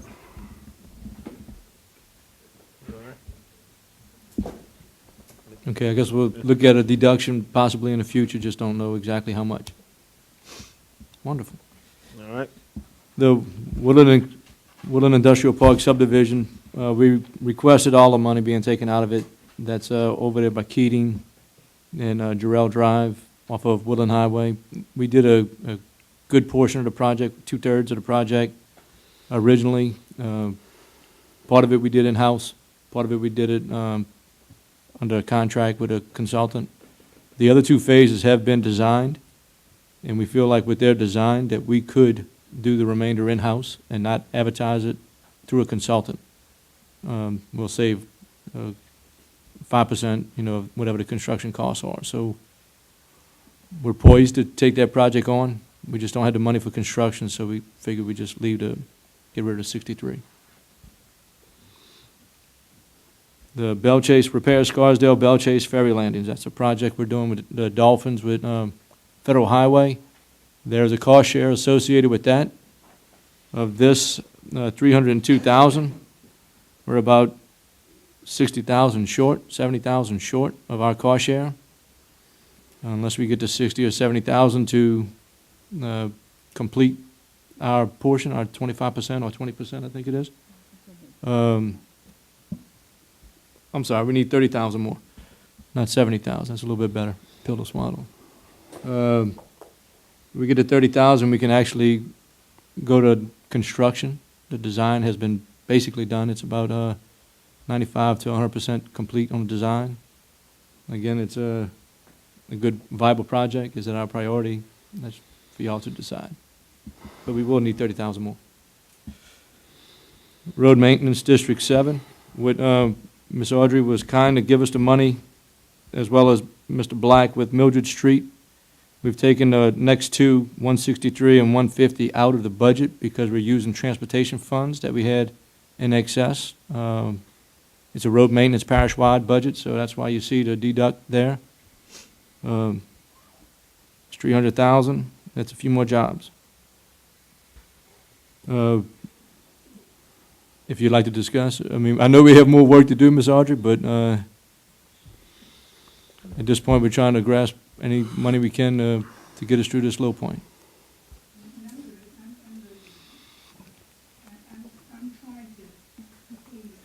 I understand.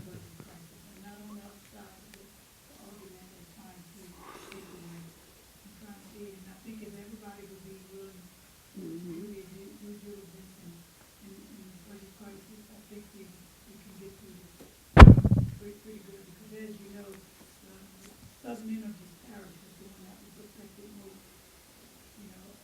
I'm living with a horrible street on the southern end.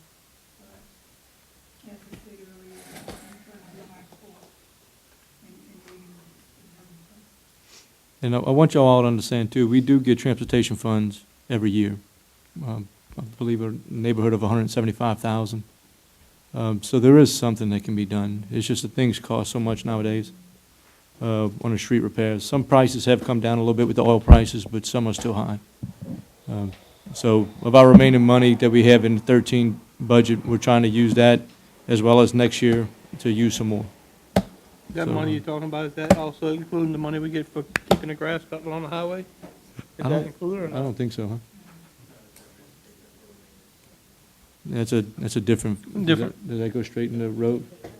Yes, sir. No, that's, the fund you're talking about, it goes to the road maintenance fund. He's talking about funds that are in the transportation fund, so. Right, there's compliance that we have to maintain, auditing purposes. We report every week and every month on expenditures and our schedules to DOT, to the auditors, that we maintain books every year. When the auditors come around, we provide it to them, and that justifies us receiving the money.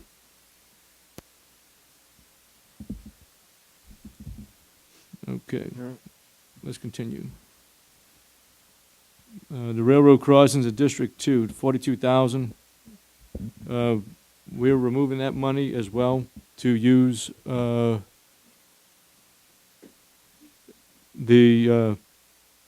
transportation funds as well.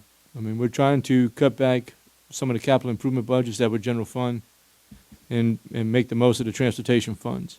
So we are trying to reallocate money from different budgets.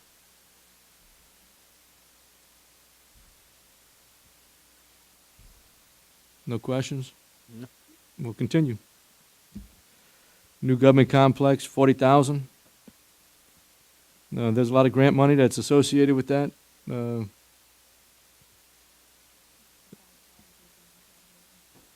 Right, well, if y'all know of any reason y'all want to keep it in there, please advise me. At this point, that was our recommendation, taking it out, because we do have FEMA money and firefighting fund money. If Mr. Roy was here, Okay, we could kind of elaborate a little bit on the funding that we have available, but we're getting ready to advertise one of the cottages for renovation and wind retrofit. So we're recommending just take this money, 43,000. We'll continue. Okay. Fort Jackson Museum, some of these y'all have to ask the administration what the next plan is for these. If we don't have any need for the 49,000, y'all need to. This was leftover money from construction? I believe so. Okay. So, all right. Braithwaite Auditorium, this was a Isaac project. This is a 75-25% split. We were trying to get the project under budget. This is not going to be enough to do the project, to the cost share.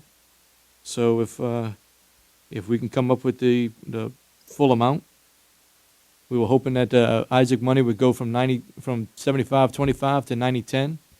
So this project has been kind of on hold, because if it was 90-10, we'd have enough. Until that decision is made, we were taking the money out. We didn't have enough to do the construction. Yes, sir, Mr. Bartholomew. How much is needed? How much? I'll have to get that number back for you, Mr. John. Well, I see, that's apologize. another point. Remember, a while back, I talked to you about taking this money and put it somewhere else. No, we couldn't do that. At your advice, because we was under a project to be completed. We shouldn't touch the funds. Now, we don't have what we need, so we can eliminate the funds. See what I'm saying again? Here we go again. So the question should have been, to me, look, we need X amount of dollars to continue with this project. Then I could have seen where I could possibly find some additional funding that could complete this particular project rather than eliminating this project. Again, here we go again. It's not communications. It's negative, very negative. That's all I got to say.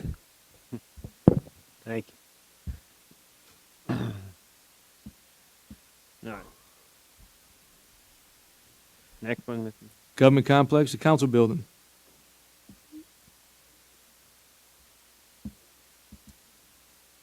We're not taking any money from it.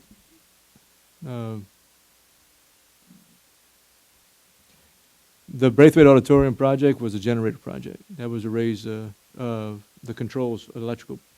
That's what it is. I understood. Hey, I could. All right. So how much of the complex's general fund money? I'm not aware of that. We'd have to look at the budgets and see. You talking about the state school complex? Talking about the 400,000. That's where you are?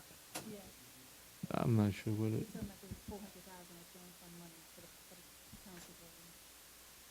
That's You're not all there general yet? fund money, as far as I know. Oh, you're not there yet? I'm sorry. I'm there. I'm right there now, Mr. John. I'll get the Braithwaite Auditorium money. I'll figure out what the remainder amount is before the council meeting this Thursday. Yes, ma'am. This 456,000, are there additional funds to go with this? And this is just the remaining that's gonna come out of the general fund? How much does it cost to complete that project?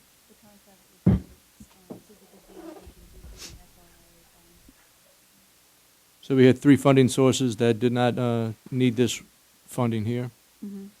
So I But we're not believe it's, giving this back, we're keeping this in there. I believe it's for the council. Oh, The 456 I'm at. is this the contents? The budget for the contents? No, it's not.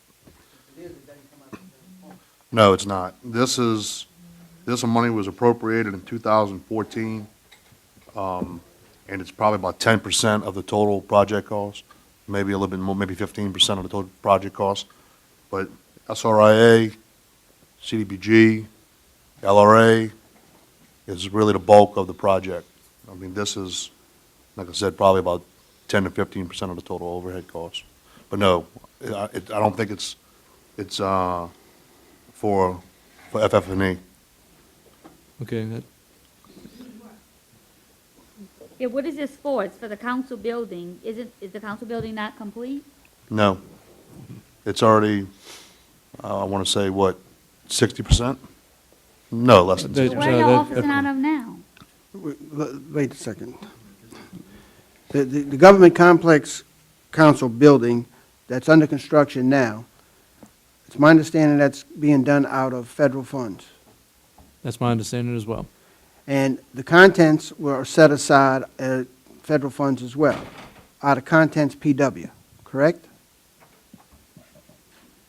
So I guess the I'm not question, sure, I'm sir. looking for the question is like everybody else, what does the 456 out the general fund cover? Is it a mandatory match, or is it just excess funds are left over from previous appropriations?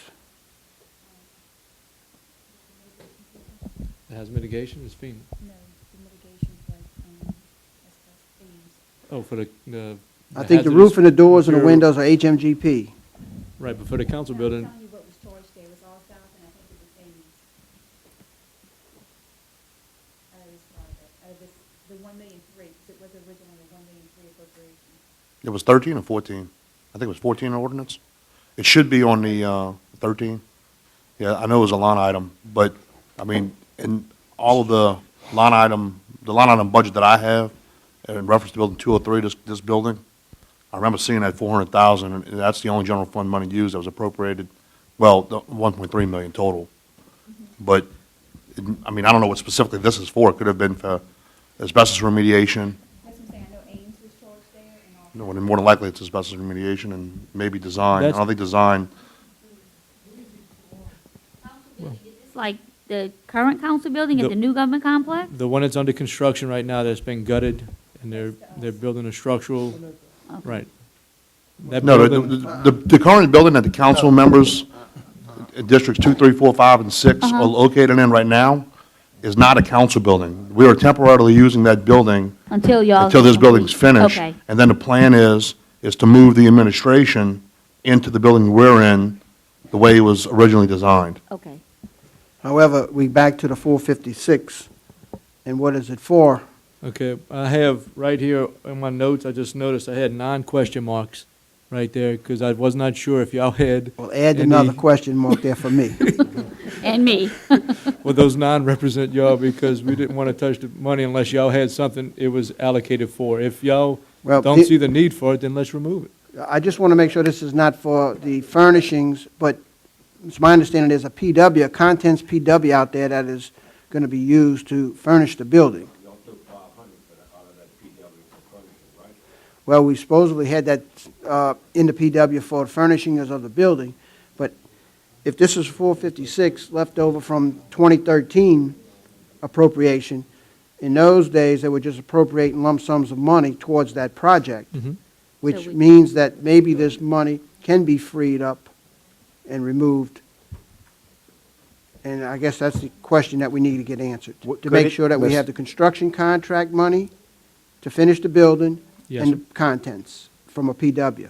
Yes, And sir. with that said, I don't know what this 456 would be for, but Was it, I'm sorry, excuse me, considered for the electronics and the wiring? I thought No, that that's was- 500,000 out of the PW. That was part of the PW. PW is paying for Okay, but then the that was- electronics That's the only thing I could and the think of. telecommunications equipment. Mr. Chairman, Yes, sir, Ms. Mathon. here we are again about what is important. What is important? We surviving without it. We're surviving and operating without that money being spent. So if we're really sincere about making this thing work, it's very simple. Kill it. Put it back in operational budget, general fund, if we're concerned. well, let me just say this. I am concerned to make sure that the project gets completed and furnished, and I'm not sure what the 456 is for. So my concern is, what is it for? And if it's not for to finish the project or the furnishings, then I would be supportive of putting it back into the general fund, because I don't know what they appropriated for in 2013, why they appropriated it.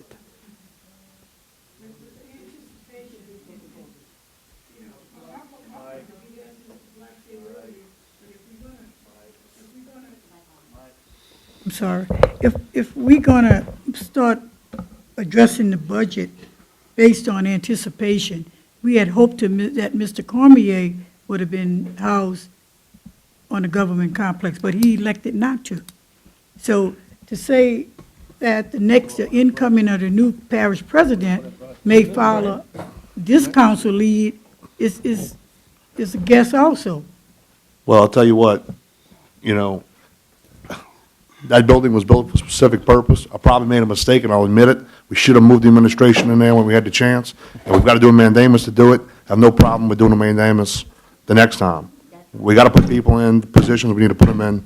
So as far as anticipation goes, once 203 is done, and we move from 203, and whoever's the president at the time, whether they want to move or not, or fight a mandamus, so be it. But that's my position. Yeah, but still, you know, my deal is I'm in District 7. And I usually leave it to the northern council members to do whatever that need to be done on the northern end, especially for housing. But it's still that there's money just being allowed to float around the budget to address anticipated moves. Well, I'll guarantee this. That money, that 400 and whatever it is, 56,000, none of that money was appropriated by this council. So we haven't moved any money, general fund money, into that Building 203 project. Well, I can guarantee 100% that it hasn't been. Right, exactly. The previous administration. Well, yeah, I'm just saying, so we I haven't know moved. exactly. I know Yeah. better than you that this council didn't act on it. But the Well, does point anybody still from the old remains. council know what this money was for when they appropriated it? Racking my brain, so I can't remember. It was Back in appropriated for, 13. let me ask you this question. We remove all this 456. Does it hold up the project of the council building? The current project is under construction, under contract, and under the budget as we speak. It can be completed as is, as designed. There is a change order that was requested. Right. That was around 10 grand, maybe less, maybe 8,000. That funding has not been identified. We presented that to the administration and some of the council members to help us rectify it. And we was told that they went back and it's a no-cost change order. That's what I was told at the courthouse commission meeting. There was, just to clarify, there's two change orders. One was a no cost. One for the wing, the temporary wing, that was to be built was gonna be a mechanical, equipment increase, that was gonna be around 10 grand. Now, the other change order was, structural. There was gonna be a credit for structural members that they found out were intact. That was gonna offset a water, the water line coming into the building that needed to be repaired. It was in dire need of repair, so that was gonna be at no cost. I can verify the other one, sir. So I guess put this on the list of a potential Potential? savings of 456 if, Put your question mark by it. My gut feeling is that money's encumbered in the contract. But I don't know for sure. That's my gut feeling on those funds. Double check and see. We don't want to force an encumbrance. We just want to make sure that it has been. We can verify that before the council meeting. Okay, thank you. Okay, the next two, $550 each. I think that's just minimal. It's up to y'all if y'all want to do something with those. We just left that in there. The 4.5 million, but let me ask you this, if it's minimal, but I mean, we can clear that budget line item out the way if it's not needed, then we won't have to look at it again. the emergency generator right now is under construction. They've been given the notice to proceed. The money that we need is encumbered. So if you want to take the 550, it is a project that is ongoing. 550 doesn't pay for much, but when the project's complete in about 90 days, we can clean it up at that point. Okay. Grand Bayou, I'm going to yield to my director, Stanley Wallace.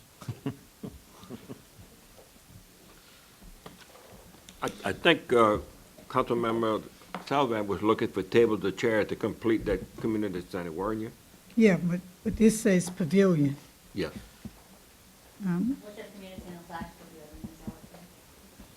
Yeah, but I'm understanding, so you're going out and purchase, are we going out and purchase chairs, tables and chairs? No, I think Ken wanted to know, what No, do you the want to request happen was with the made to the community to send money? administration for tables and chairs, and for that building to be addressed as all other parish building, to have tables and chairs in it. My intent was not for the government to go out and purchase tables and chairs when you probably could take one from each parish building. Well, that's what Reverend Mike's doing right now, taking tables and chairs from different community centers to take care. Yeah, so my But he question wanted to is, know what the money can use for. yeah, so I'm just as, We're going with our plan. We're taking Robin Peter pay Paul. so the 550, Mr. Wallace, you know why those funds are there?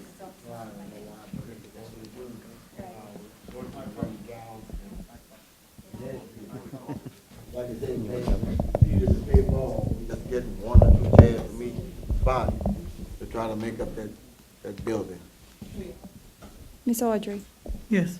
I think this is the remaining money from the funds that was donated specifically for this. That's why I didn't remove Oh, it. that was some of the checks that came in. Okay, all right. So if well, you need table and chairs, you might want to purchase it. Okay, good suggestion, okay.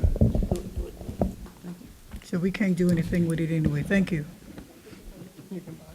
Yeah, Okay? no, I meant that we can't pull it. Okay, then, I'm sorry. Let's continue. The Boothville Community Center, I'm a yield to legal on this one. I believe this is a settlement of 4.5. I don't think we can touch it. Can't. Okay. This is a mess, just because we're waiting on the money. What I heard this morning was that Mr. Gaffney is still trying to get a copy of the actual settlement, which was supposedly secret, and he has not yet gotten it. And so he can't make his application to FEMA to get reimbursed for some of the legal expenses and so Yeah, on but and that so would forth. be additional funds in It addition to the is, it 4.5. is. That's true, but there are problems with it. But theoretically, we have enough money after the revisions to go forward with it and to let it. But again, that's gonna be a cash flow issue. No, So because that money is allocated for that project. it's appropriated, but it's not necessarily in the checking account. So that's. Never received all of it yet. We have received it.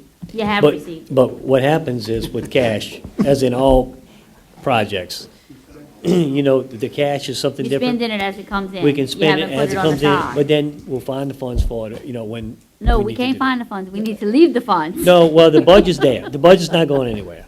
But the cash, the cash is not something that's, the thing about it is, I know. right, when Well, we get I the think, Ms. money, we don't Williams- just park all of it, because if we did that, we'd have, millions of dollars Right. just sitting there. And it's just, we don't have that kind of Right. cash like that, so. So, yeah, it's there. When the project's ready to be done, we can still do the project. Watch it, Miss Williams. Let me tell you something, Mr. I'm gonna be fighting like Mr. Bartholomew over there. All right, Ken? The district attorney building on the government complex, the 264 that's in the budget is the donated portion of the project. From that- the DA, huh? So, the project was short when we went to advertise it. The construction estimate was too short, so he came up with 264,000 to help us get over the estimated amount. Project was advertised, came in well over budget. We are now rescoping that project, and trying to re-advertise the project with a lesser scope. But we can't touch this money, short answer. Okay. The levee improvements, Braithwaite to White Ditch, 2.1 million. I'm begging y'all not to touch it. Mr. John might throw something at me if we try. This, But, no, this is general fund. this is money. general fund, is that B and C has been, 2 million? this project has been advertised, awarded, signed under contract, and is poised to begin soon. This is in addition to the Reach B2 funds, right? Okay. answer. This is in addition to it? Yeah. Yes, ma'am. Okay. The next two budgets of 108 and 40,000, I really need some assistance with this. This is something that would have been handled through the land department. I didn't touch it because I didn't know if it was needed or not. So at this point, I didn't get a chance to talk to Blair about this before he left. So if somebody can assist with that, I appreciate it. I'm sorry, Ken. We had a meeting with GCR last week, and they did identify for us projects that we had to continue to fund for LERDs, and the ones that had not yet been let. And I think Tommy's probably has the same list that I do, if I recall, and so we should be able to break out the projects that will be necessary and those that would be more of a, I guess, a discretionary aspect going forward. But I think GCR and a lot of the other partners in these projects were of the impression that just because money was going to come into LERDs, that we had the money to go forward with the projects, which of course is not the case. And so, but there are things that are going and we're already committed to. So what we have to do is we have to separate those out from the ones that that are not yet in the pipeline, because we may have to make a hard decision not to go forward with them just yet. Following along those lines, I don't know if this is for the Mississippi River levy or if this is for the back hurricane protection levy. So if it's for the back levy, then it's imperative that we take and make sure that the Corps and the scheduling that they have for the levy, that we move forward with the canal acquisition so that that can be filled with the new levy project. That's right, because that happened first. Right, so I mean, if you're going to do a time frame and you're going to do a scheduling, the scheduling has to go along with the Corps scheduling, so we know which part of the canal that we need to get first.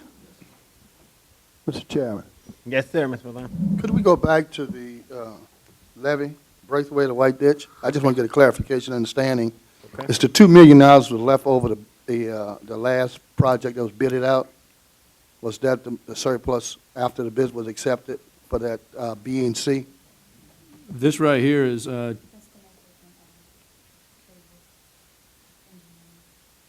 we still have 9 miles of levee to build. B&C, I understand, that's what I'm saying. So Is we're that, when we hesitant put to- out the bid, the construction bid for B&C, Yes, sir. is this the money that's left over the bid, left over When the project was from the bid? when the project was encumbered. Okay, when we get a contract signed, we encumber the contract. Yeah. That way the money cannot be removed. Right. This money right here, right, it's not encumbered. What- I'm I'm just trying to confuse where it came from, where it came from. Huh? we still have, we still have one project that is yet to be put out for construction, which is the mitigation area that is to be built to, I guess, accommodate the permit. There's a mitigated area, 11 acres, I believe it's 11 acres, that's going to be on a backside to back levee that we're going to build. It's estimated around 1.5 million. We have not encumbered the contracts for the consultant. We have not encumbered the contracts for construction. Okay, the estimated cost on the construction right now is 1.5. If we were to buy the credits, as I understand it, if we were to buy those acres, it would have cost us $3 million. So for us to construct it ourselves, creating the mitigated area that's needed for the permit to build the levee, to raise the levee, excuse me. Right. That's why we want to hold on to this money, because we're not sure if we're going to need this 2.1. So, Okay, thank you. So, That's all, Mr. Chairman. if we've already issued a letter to proceed to the contractor, how is the mitigation being handled? we have until the end of construction to build the mitigation area. And so the money that was appropriated for B and C, the contract came in, About- $2.1 million less than the amount, and that's where this money came from? Is what John, I think, was asking? Okay. I'd have to clarify that. If, with our reach, our bond money amount that we had appropriated, I'd have to clarify what we have in that budget. Well, I remember when the bids were open, They were good. they were good, and we had a couple of $1 million left, and in that budget, and I think John's position is not to move that money or touch that money because we don't know if there's going to be change orders or if we're going to have to do the mitigation and the other projects that will finalize this B and C.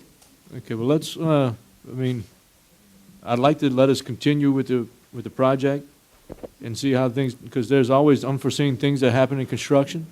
I don't think it's gonna be 2 million, but if y'all don't mind, I'd like to leave the 2.1 in that budget at this time. Just trying to make sure that's To- what we do. We just want to ensure a complete project, but we do have, we should have funding, and I'm not sure if this is the money, the 2.1, or if was in the other budget, the bond money to do the mitigated area. I'd like to confirm that for y'all. But I guess we're looking at maybe 700,000-800,000 here that could potentially be returned if the 1.5 is the additional cost with no additional change orders. I'm not going to make that recommendation. I know you're not after making a this- recommendation, but I'm looking at it from the standpoint of what you just said about 1.5 for the mitigation. Yes, sir. And what we have here is 2.1, Yes, so sir. that's 6 or 7 that potentially could come back without any change orders to the project, which we were emphatic when we let the contract, that the contract know there'll be no change orders. Understood. You were there, remember? Yes, sir. And so you agree? I agree that we did state that.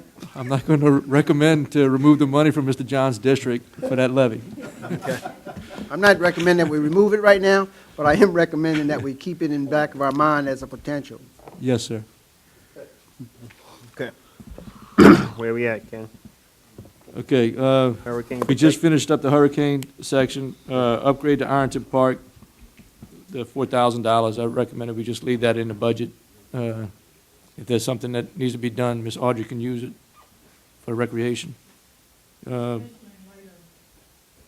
Especially in light of, we are in the process of expanding the footprint of that park and trying to bring that park online. So every penny is going to be needed in that area. The sewage extension, District 7. I'm sorry. Well, I think we need a council to change the name. But it is, it was said for La Matadora Inn. At this point, we got a sewage problem down there that we need to try to resolve, but it's again one of those priority projects if,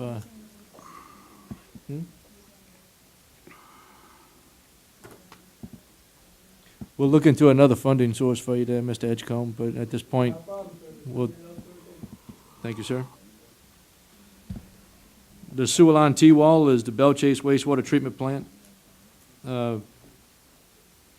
We have been working in-house with Mr. Wallace's crew, trying to excavate this discharge pipe. We had to take it out of the levee section, let them build the wall, and then we put it through the wall.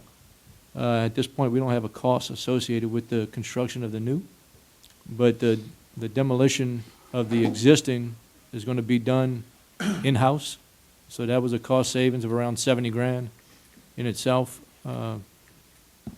So hopefully the numbers come in, y'all have some money to take back from that budget, the sewer line T-wall. That is by the Bell Chase wastewater treatment plant. Thank you, Mr. Wallace. The East Bayou Road, we have a permit for that project, but we are nowhere near getting the construction cost to run that line underneath the intercoastal at this point. So, the $2,000, we can take that out. On the other water projects, we recommend keeping all of them. Under the circumstances, y'all understand where we are? Let me ask you this.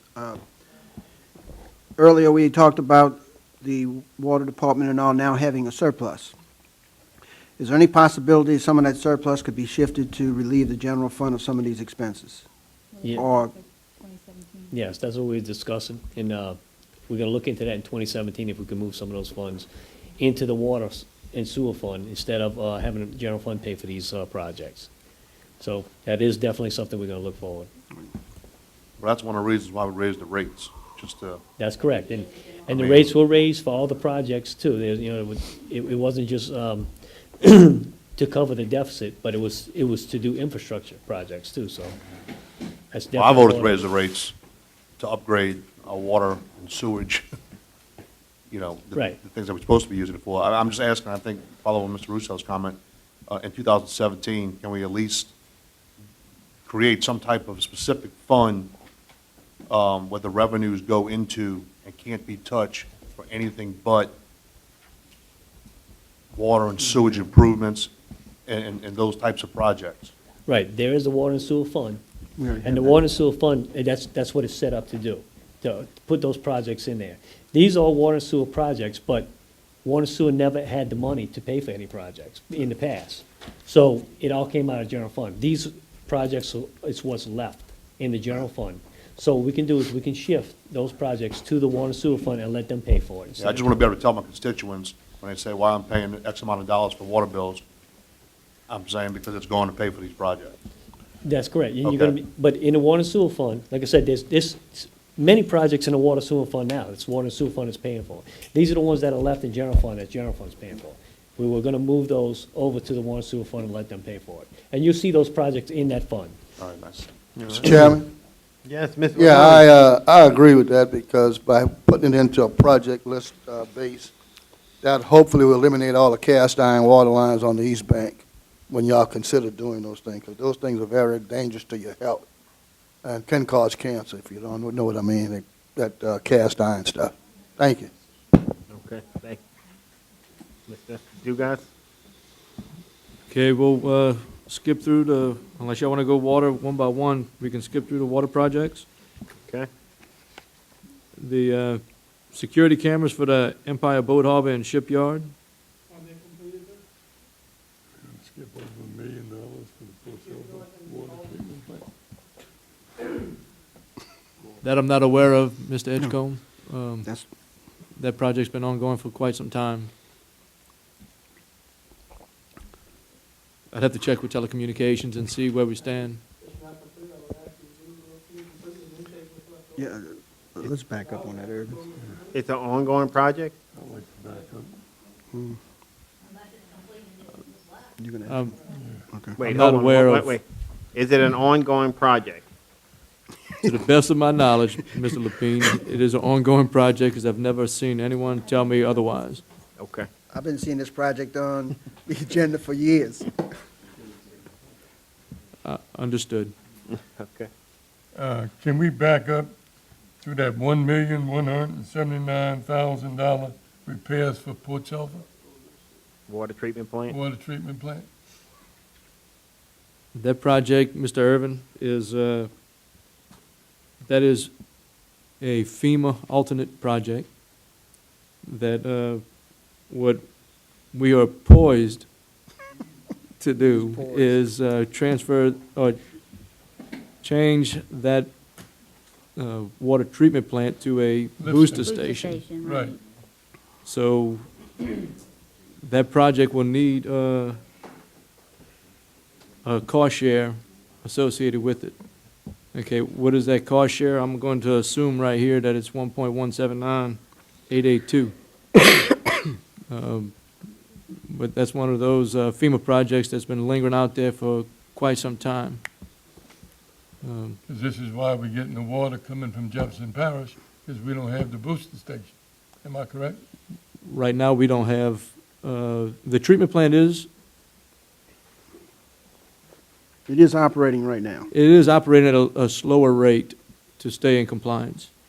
But it is not, it hasn't been renovated yet. We're waiting for a DHH to bless the project. They had some concerns with some of the design, and they're being addressed as we speak. That's the last permit that I know of, is DHH. Once that's approved, we're ready to go to advertise the project. And so following up on that, you believe that there's a match required on that PW? For the alternate project, they usually make us come up with. 75? Yeah, 75, 25. So we're looking at, it was a substantial amount. I believe the project was around 4 million, 3 million. Just for the pump station, the booster Just station? for itself, a water treatment plant. Yes, sir. I believe this is. Again, I can confirm that for you as well.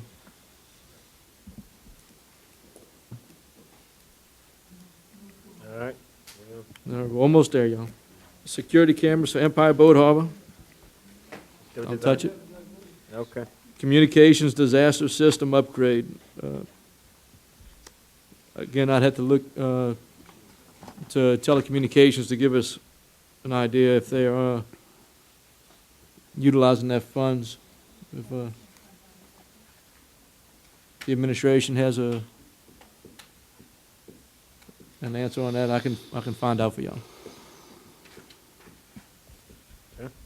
The SCADA system, to my knowledge, that is not enough money to do the next phase. We have one pump station that has been pushed forward on. It's taken more than we thought it would cost. We have laid out the design for several others and paid for those designs. We just don't have the money to construct. We did receive grant money for materials, so we are, again, poised to construct it. We just need the money to construct it. And I have a quick question. It's not related to this, but it is for the water treatment. It's my understanding that when we had an agreement with PHI in Boothville, next to the water treatment plant, whenever they put their pad and all there, that they were to provide some kind of improvements. Do you have any knowledge of that, or does the administration have any knowledge of that? I was not part of that agreement, Ms. Williams. Actually, one of the meetings that I was involved in at PHI, that was supposed to be one of the agreements for putting that landing pad next to the levee. They were to do X amount of improvements to the water reservoir and also to the pump station itself. Shane, can you check into that agreement to see, and we need to hold them, up to that? Yeah, I'd be It was careful an with, extensive amount of work. yeah, I'd be kind of careful with how much you push on. I don't want to push on them because I don't want to put them out, but I just want to 'Cause they're ready to- see. I know no they're pun ready to intended, pull fly out. out, fly Yeah, away. I know. Yeah, I would like to see a copy of the agreement if you don't mind. Thanks.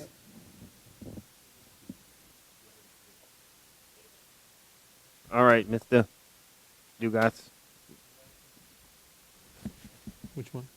The ferry? ferry preventive, Okay, that project's done. that's completed? Okay. Do you have a running total? Not really. Okay, Thank you. Mr. Surpass? now we went through this, what we had planned on doing, and we prepared an ordinance that had every one of these reductions on it. How do y'all want us to proceed? Do you want us to leave it that way, and you vote on it together, or how would y'all like to do that? I mean, because every one of these reductions on there, then we can take some off if you want us to. But the ordinance is gonna reflect every one of these reductions of $1 million, for $1.5 million savings.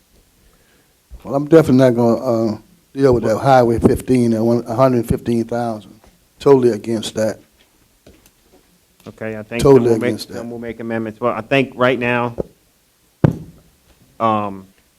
let's take a break, and we'll break for lunch, and maybe some of us will discuss, not to, all of us convene, but have some ideas as we come back.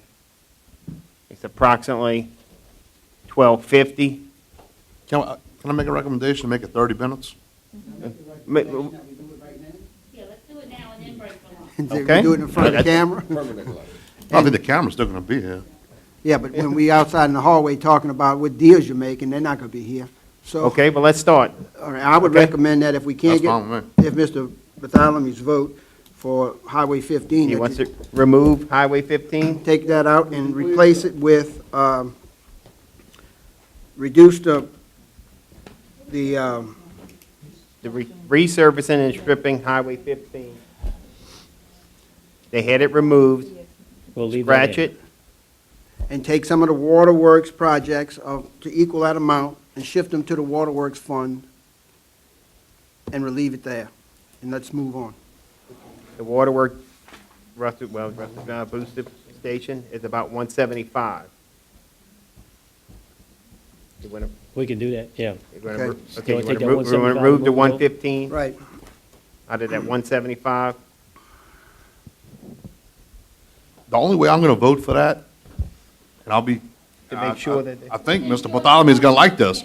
Can we get the project moved? I think I've seen this for a while, you know. Yeah, that's from like 2012. The fund balance for water and sewer, we're going to go back to the fund balances too, that's something that we didn't do. But Waterworks has 3 million, I thought you said, huh? currently 3.3 million, so it does have a fund balance, it could absorb that. Now, can we use any of that for this project that we need to do for the water, to be in compliance, that we're, with the October deadline? Can we use any of that, I'm sorry, any of that money? Tommy? Yes, you can use that unreserved I mean, to help undesignated. with getting the water down on the other end? I mean, I think that's a You top can priority. use some of that money, correct, you can use some of that. I think the problem is that we don't have enough money to bid the project, No. even with the 3 million. No. So, for today's purposes Okay, of yeah. accomplishing what we want to accomplish today, just make those, I would recommend that you make those changes to the ordinance. Okay. And that should have everybody on board to be able to do what we got to do. Okay, Get so past what we're going to this. do is, we're going to put the 115 back in? Back in, For Highway 15, and we're going to take out 175, 316, and move it to the water and sewer. water, fund. Right. okay? And Miss Audrey left, but I know she asked, to leave in the 60,000 for the Myrtle Grove Okay, subdivision. Myrtle Grove. Well, the 175 and the 115, you That'll- got that'll cover 60,000 it, yeah. extra, so you'll be able to leave it in and you break out almost even. Right. I definitely want to leave in Oh, the camera, Yes, sir, Mr. Edco. the cameras. Okay, hold on, Mr. Tom, hold on. You got the, Tommy, you got the first two? I got the first two, I got the 115. Okay. We're going to leave in, and we're going to, that's going to be replaced by the 175 water, and then we're also going to leave the 60,000 For Myrtle for Grove? Myrtle Grove. okay, now we're Okay. breaking even again. Okay, wait a minute. And now, we Well, had, We can leave that, we can leave the 30,000 in there. I wanted to get 1,000,005, so I had 1,545, so it's fine, just leave the, Okay. okay, we leave that okay in. with Still Mr. give us the one, We okay with Mr. Edgecombe's 37 for the right, camera? we can, so we're gonna leave that one in. Yep. We're gonna leave in Miss Audrey's 60,000. Okay. And we're gonna leave in Mr. John's 115. Okay, And everything else is gonna be taken out. okay. Okay. Anyone else? And we're gonna Fine. move the money for the water, to the 175. We'll And move- that, so everything else is gonna be on the ordinance, we need to vote on. Okay. Okay, Good with that? we're good with that? And that makes us whole for 2016. Yeah, well, that's the 1.5 million help. I'm gonna go back to the. With a possibility even reverting back to the government complex, too? Yeah, the I mean, 456, not yeah, now, there's a but reverting question- back to that, Right, okay. there's a question of what was that used for, and we're gonna, Okay. go back and That's another question. try to find that out. Now, that's without us touching the, bond indebtedness fund, just 1.5? That's all we Let's, would wait a need? minute, That's budget only. Budget. that's just That's capital in projects. addition, that's what I thought. Let's Okay. go back to, let's go back to the report that we're looking at, the third report, the gray report in the front. The one we've been working off of. Mm-hmm.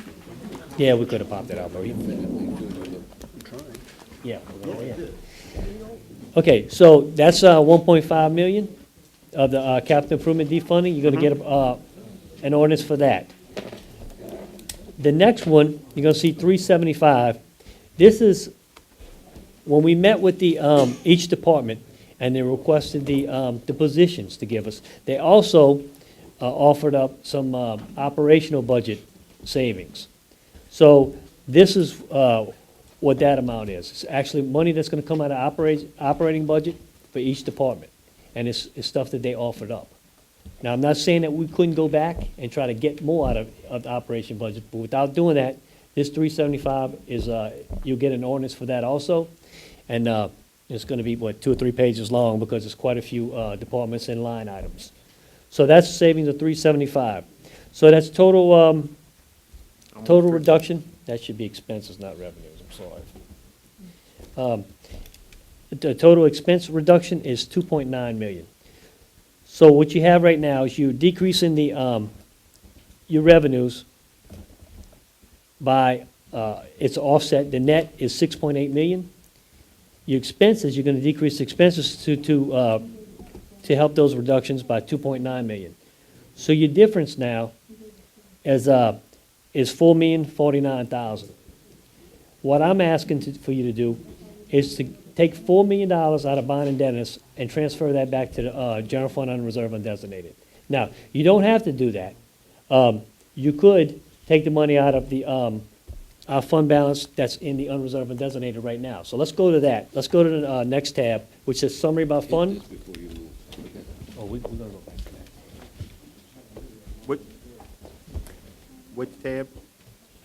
Summary, the red one. Let's just kind of go through the first page real Hey, fast. before you do, Uh-huh. 'cause I'm hungry. I thought I said that, Look, but how everybody much went. longer, how much longer, because I don't think we're nearly close to being finished. I think we got a lot to we talk got quite a about. few things. I mean, I want to hit on 2017. Well, I think Mr. Russo's concern was addressed with the ordinance on capital improvement. you ready to So move? I have a motion to adjourn for 30 minutes for lunch. I'm a recess. Sorry. It's 12:58. That's why I'm hungry. I can't We'll think be right. back at 1:30. We are adjourned. I mean, recess.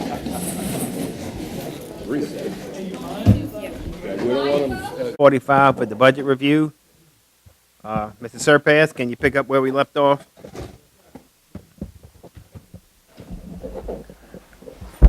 Okay, well, I think where we left off, we were discussing the fund balance. I kind of wanted to touch on the 2015 rollover. So if you look at the red tab, summary by fund, the first page.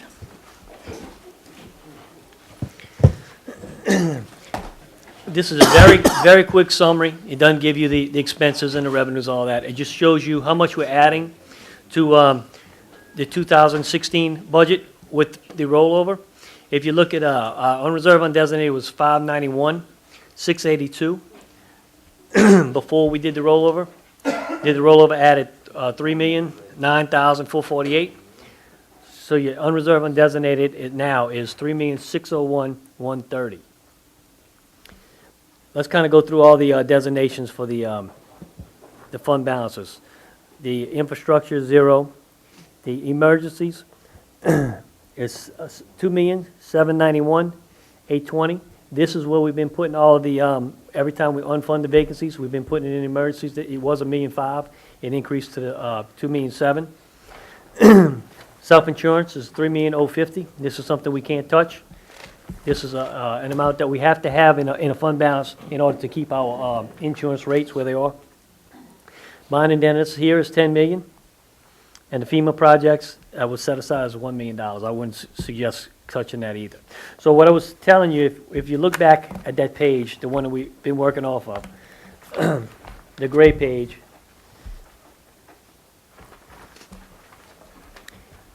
and you kind of look at it with these fund balances.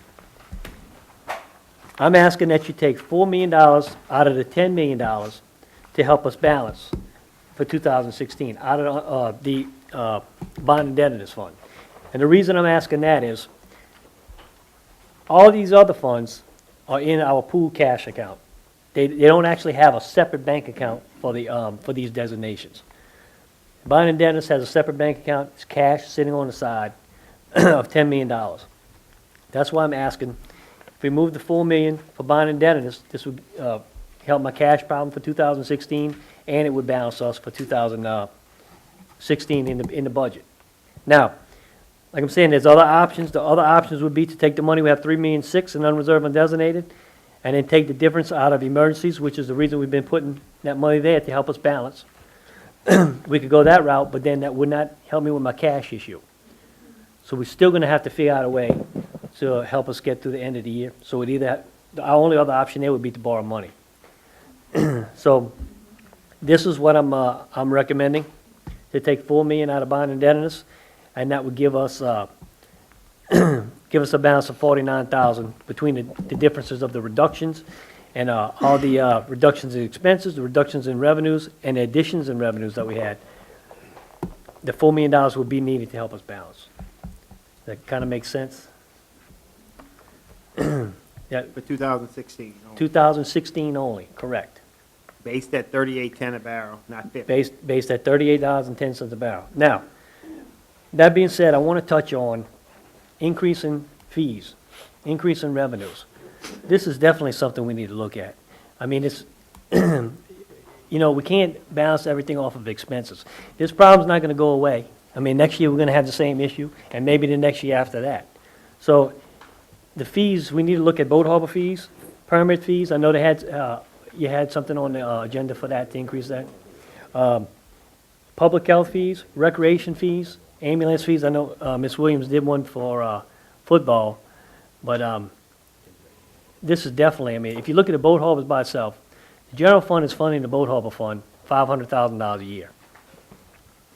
So, I mean, it's, you know, I have a, if we could sit down and talk about it, how, what y'all think about what we can increase, you know, how much we can increase, how much you think, you know, would be possible. I have a spreadsheet that all I have to do is plug in a number in the slips, and it'll change the whole, you know, if say like if you want to increase the slips by $20, $30, whatever, each slip, it would actually calculate every slip, you know, so.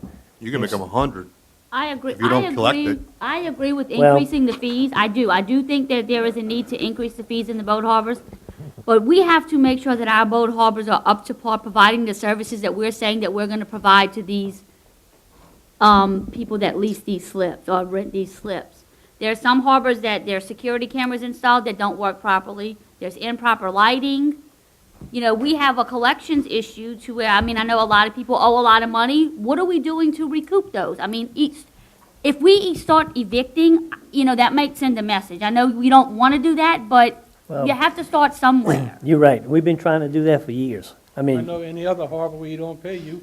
we've been trying to do that, You know, exactly, we've been and trying I to do that for agree. years. and Fees then- do need to be increased, and but there's always we a, have to get things where they need to be I agree. before we impose. If you look at the amount that the harbors, just the harbors, not shipyards now, if everyone was collecting every nickel they should be, I think it was 196,000. Last year, we collected 160. So that's $30,000 that you did not collect on current slips. Slip now. rentals. Now, if you go back and look at the receivables on there, it's huge. That's something we've been working with legal on to try to do that. We've been doing that, trying to get that done for years, and there's always, since it's a marine thing, what can you actually do to collect those fees? I don't know. This is a legal issue. So, Well, I mean, Shane, couldn't you, I mean, just like anywhere else, if you don't pay your rent, you get evicted? Well, you get evicted or a chain or something. Or put a on the notice, slip. or, you know, I mean, I know they probably do impose late fees. Yeah, there's ordinances on the books already about enforcing it.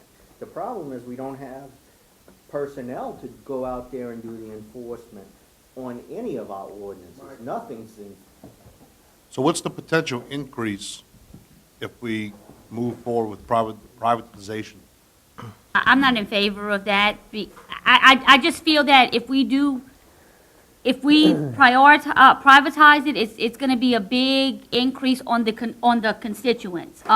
They pay $30 a month, which I think is fairly cheap, but I mean, if you privatize it, they can set the fees at whatever they wanna set it at, and a lot of people aren't gonna be able to afford to pay $200, you know, $300, or whatever the fees are gonna be. Well, I will say this, Nicole, we could potentially, when we negotiated that deal, put parameters on how much they could charge. And that could be part of the whole bid process, you know, when you say, Okay. look, Well, if- that's what an would be option your that I'd entertain. proposal be if you had these parameters placed upon you? Mhm. So I think that particular issue can be addressed through contract writing, just if they're gonna lay you for Okay. years. the thing about it is, even if you did not collect one nickel from a harbor, if you went out and privatized them, and we did not get one nickel from them, we're still saving $500,000. Because you're not putting out the expenses. Exactly. Right. You know, you make sure they pick up the expenses, all the expenses are theirs, insurance, you know, whatever it is. We save $500,000 by That's like doing right that. now in the Empire Harbor, we got 6 piers that are in the water. Nobody can get to that. But you gotta think, if they're gonna take it over, and they're gonna make money off of it, it's gonna, they're gonna have to charge. I mean, there's no way Oh, they can, yes, I absolutely, I I mean, agree. it's- I agree. I mean, See, and- gentlemen, you're looking at $5 a foot per month on an annual basis for the minimum they would charge, just privatizing it. Right. I mean, I like to sit down with y'all and just kinda go through it and show y'all what I have, and, we can play with the numbers and see, Let's set up a meeting. I mean, maybe if it's just starting out with me, Mr. Edgecombe, and Mr. Bartholomew, who Yeah, have the harbors absolutely. in their district, so we can try to, Absolutely, see whenever what we y'all can ready, do. like I said, I got the spreadsheet and all ready to go. It's something we need to discuss and try to come to a conclusion, because, $500,000 is a lot of money, and Right, I agree. and if you think about it, not everybody has a boat slip, you know what I'm saying? So Right. the people that don't have a boat slip are paying for the people that do have boat slips, That's right. which is not really the way it should be, I it gotta is. say one thing. If we do rent those out, we gotta charge a lot more than what we let the other ones have. The other ones for 30 years, they making millions, and we sitting here scratching our hiney. That's a big problem. We got to, if we rent them out, we gotta rent them out for a good price. We can't give it to people like they got the one down in Venice. And I gotta Right. say that, and I don't care who takes it wrong, but they making millions, and we scraping to get a Yeah, dollar. you're talking about the Venice Marina. That's right. We're talking about the harbors. That But- doesn't But matter. I agree with, That doesn't matter. We still gotta lease them out at a decent price. Yeah, I wanted to say something about the marinas. Me, Shane, anyway, about four of us. Miss Yeah, Shelley. Miss Shelley's really good. And somebody else. And Randy, we discussed those, the fees to the marinas. So I'll give you an example. Now, people been down here, complaining about the price. We went through this price. And I called 3 or 4 marinas to check on same things we got here, something close to what we have. I think the lowest price I found for the store was $90 a month to park a boat. The cheapest one I found, and that was one they just built in Slidell. I think that was Slidell. Well, what Okay. condition are those marinas in, Mr. Stanley? The marinas could be fixed and cleaned up and fixed right. You're right, but where's the money coming from? I would Right. like to go down there tomorrow morning and start cleaning. That was one of Amos's projects when we came here. It's just you're losing money on the marinas. What you're saying right now. Oh, I agree. I And, agree. I mean, actually, what we paying, $500,000 coming out of the parish pocket to let people park their boat in the marinas. It's good, just like it's like down there in Empire. To me, you could have a back down. You could have all that stuff is physically could be fixed, and not no big $1 million to fix it up. But I'm gonna go back again. As I'm stepping on my toes. It's just like what we did with Port East. Now, some people went down to Port East this weekend. That place was filled. Parish didn't collect 1 penny for Port East. And I meant filled. You couldn't get a room. You couldn't even go sit on the dock out there and fish if you wanted to have your kids out there, because they had people barbecuing and everything. And I know they didn't pay no $30 to go there. I remember a little while back, last year really, we wanted to go down there for 3 days. And I think my fee was like $300. I think it was like $300 for the little cruise to go there. Plus they wanted to charge me to park the boat after I got there. I'm just giving you, that's what y'all are losing. To me, right off the top, no adding, no subtracting. Now, I think you're losing $1 million a year on the marinas. Yeah, I agree. And if those marinas are what Port Eads is, then we can definitely make money. It can be fixed. That's the point is, they can be fixed. You can charge what Port Eads charges, but the marinas that we have can't touch what Port Eads has right now. If you even got a little bit more than that $30, broken up people, look, they got a list. That girl Shelley's got a list over there. They want to push you out the way to get in your marinas down the road. I know. I spoke to Miss Shelley. That's right. And you know what I'm saying? This is me. So the just- people that aren't, we have to prioritize and do what we need to do Right. because that's a business. The marina is a business. It definitely You got to is. run it like a business. They got a lot Mr. of- Chairman, Go ahead, Mr. Bartholomew. as far as Point La Hatch Marina, we don't collect everything, but our biggest problem is personnel. That's where the bulk of the expensive is in personnel. We got over $100,000 in personnel and employees. That's off the top, just that. Just that to pay employees that work costs over $100,000 a year. So, you know, you got to make sure that whatever you charge, you make sure you can accept that to where you don't have to go in the hole with the employees that's working there. And I agree, we sat down with Stanley and went over some prices, and sometimes we double it, made it double to try to make it work.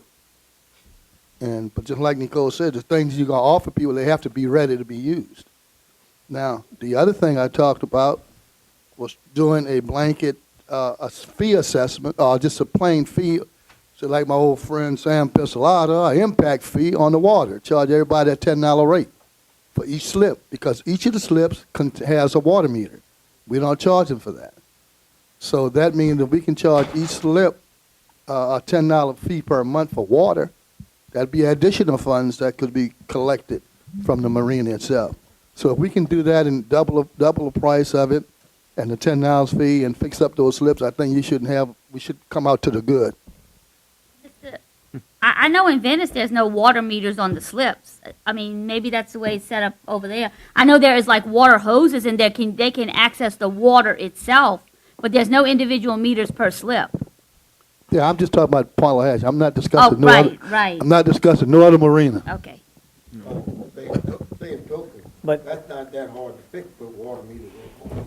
But I think that's what he's talking about. So if To we put a install fee that, we to can. charge- Yeah, we paying for it, so We should. why don't we We already pass have it on meters to in the the- Pass it on to customer? consumer, you an know? impact fee. Right, well then that's. Everybody else has to pay for water, so. Right. put And that's meters something in. I put into my, thing. I So think that's a whenever y'all project ready that to needs meet to on this, we happen. can definitely, because we need to come to some kind of consensus. I do have one question while we're on harbors. Shane or Mr. Ed, where are we at with the new harbor with 60-something slips that's not being used? I'm not sure about that one. Do you know, Stanley? No, so the new harbor The new harbor. in my district in Empire, Both sides, the new harbor, it need to be, really need to be put together. It can be put together. Look like every time we push, this is what I see, here I go again, okay? Why would I spend $500,000 to fix something up to get $30 back?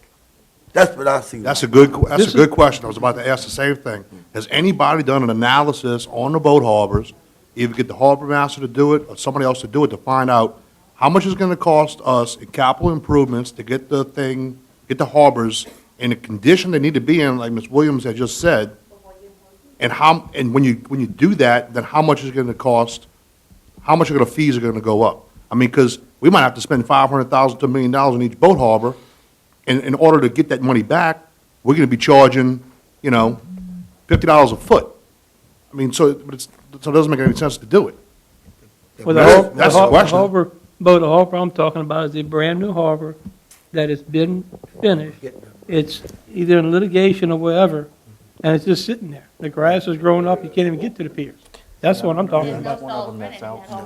No. And you could fill that harbor right now. You can fill it, that's the thing too, that, You can fill it. Because they're on a waiting list. they're in a waiting list We waiting got to fill that harbor. 211 people on the waiting list. That's what I'm saying. It's not a loss.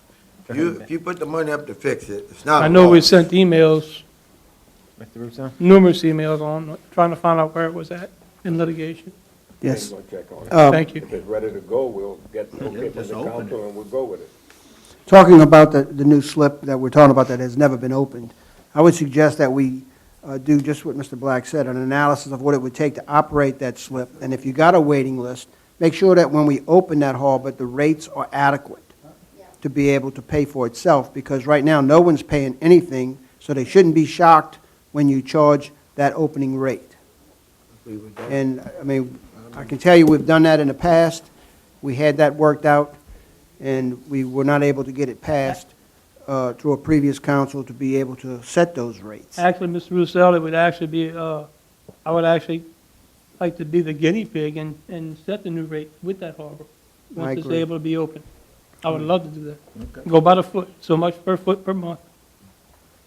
Okay, I'll get with Tommy, we'll get those numbers that he's worked out, because he's got a new analysis that he had put together. Now, Send an email so we can schedule a meeting to. So let me know whenever you're ready. We'll get together and we'll talk about it. Do we have an idea of the occupancy on each marina or Got that on harbor? every one, yeah. Do we have an idea of how many on in deficient? Yep, got that too. Okay. Yep. So I we can have have all that. identified how many we have. Do we have waiting lists for marinas and boat harbors? Yeah, some of them. Some of them we do. I think you have a waiting list But is there a on, mechanism in place that the ones who are delinquent, either we try to move them out and put the people on the waiting list? Well, You know, that's the thing. That's one of the places where we do fall down, Okay, we- Kurt. all right, and that, but we have identified that. We We know who it is, and we we know know who who it they is. are and how much they owe. It's just a matter of, Enforcing. and there's a lot That's of, potential, that's potential revenue there, I'm just and there's a saying. lot of back stuff too. There's stuff that people left and they just didn't pay. And so we can't write that stuff off. I mean, Right. that's something we have to keep on the books forever. So if you get a receivables list of that thing, it's gigantic. But it's just, a lot of the people are not there anymore.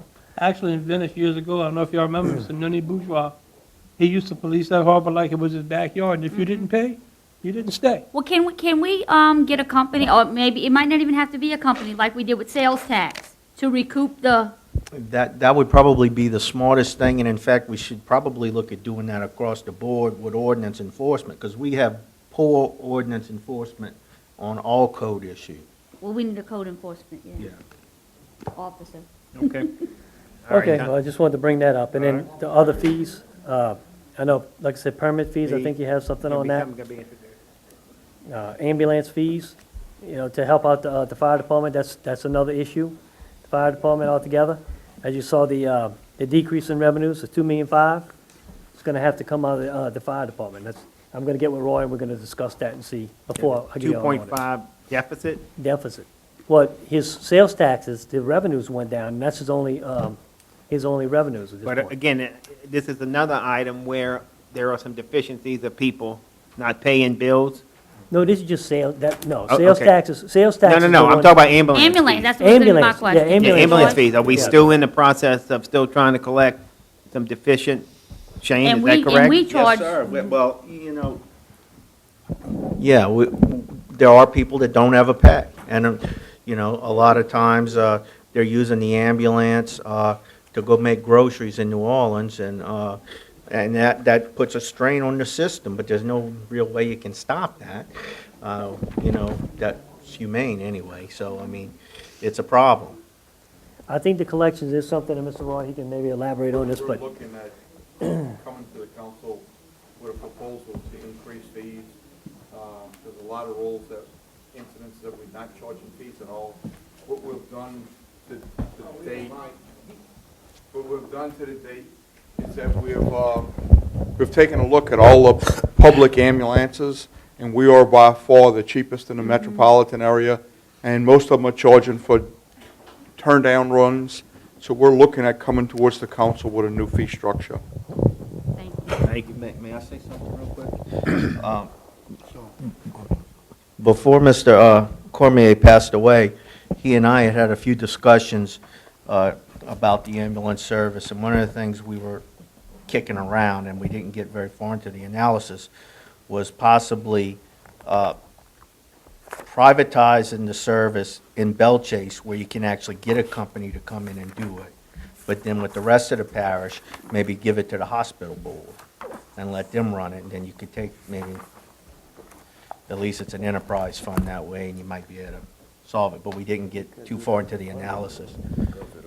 You wanna- All right, Tommy, where we at now? Okay, so that pretty much does 2016. Yeah. I'll have ordinances for everything we talked about. We'll probably have 4 different ordinances. We'll have the ones for the positions for layoffs, that's gonna be separate. We're gonna have the unfunding positions for the current vacancies. We're gonna have the operating, what I told you about, the $375,000, and the bond indebtedness will be on that ordinance. And the reductions in the revenues will all be on the same ordinance. So you're gonna have 3 to 4 ordinances to introduce. I'm hoping I can have them all ready for the next council meeting.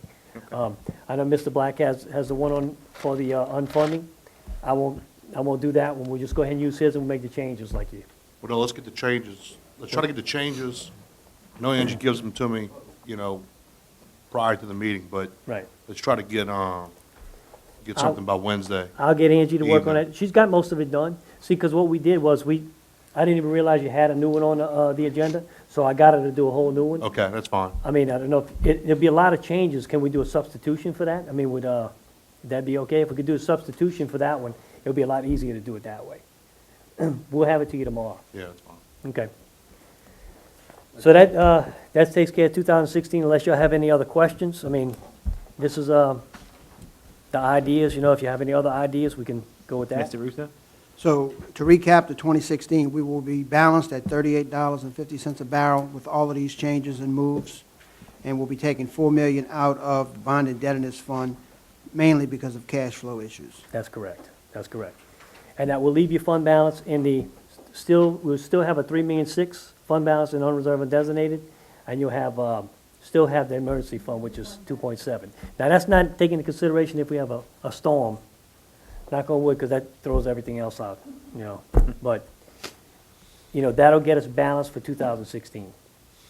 And my only concern is that, I hope we have an agreement that we don't go and start hitting the unreserved and designated fund balance for expenditures. Now, what we can do, if you like, I can move that money to the emergency fund, if y'all would rather do that, because I know the council doesn't like to touch that fund. That's why I got, every time we did the unfunding, we put it in the emergency fund.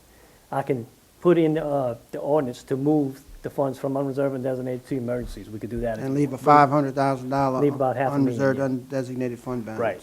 But is that going to affect you with cash flow? No, that cash it won't affect me Okay. with cash flow at all. In fact, the $4 million is still gonna help me for the bond indebtedness for Okay, I cash just want flow. to make sure. That should get us through the end of the year, when I start receiving my tax money. Okay. Okay, the next thing I want to do is the next page. I just want to touch on 2017. Of course, it's still early, so all these numbers are just preliminary at best. But I just kind of want to go through and give you guys an idea of what we're going to be looking at for 2017. If you look at the estimated revenues for 2017, operating only, no capital, $44 million.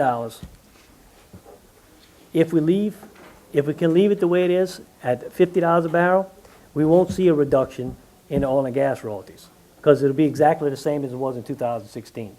So that's why I don't have that reduction. But you're still going to see the sales tax reduction, because the sales taxes I can't see going back up, anytime soon. So we're still going to have the same sales tax reduction that we have in 2016.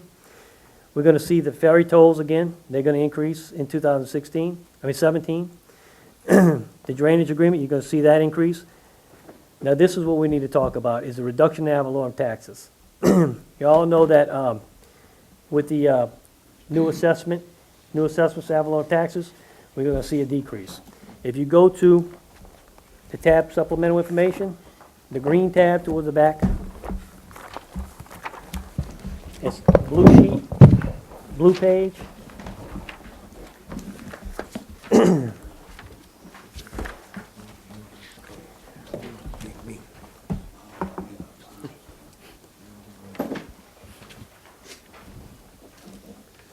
Everybody there? If you look at the 2016 non-exempt assessed value, this is actually for next year, but they call it 2016 because it's a 2016 tax roll. The assessment, 963, 665, 198, that came from the assessor's office. That was well over $1 billion last year. So you see that went down. So our options are, there's three different options. We can roll backwards, like the assessor said he's going to do. That would, I didn't even put that on here because I don't really think it's an option, but that's something we could do. Or we can leave the current millage rates exactly the way they are. Our millages would be 15.15. You would see in yellow a total reduction in revenues of $2,862,000.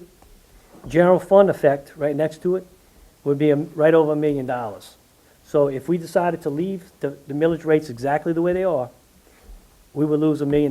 That's something else we'd have to find for 2017, in addition to our sales tax reductions and our oil and gas reductions. If you look on the next little table, this is the adjusted roll forward. This is really not a roll forward. That was corrected by the assessor's office. It's adjusted millages. We can adjust the millages so that we keep our revenues the same. The new millage rate would be 16.77, a little over, I think that's 1.5 mils. You'd still see a reduction, but the reduction would be general fund effects $463,000 instead of $1 million. So you would definitely, you'd save a few dollars there. This is something that we need to decide on because it's time sensitive.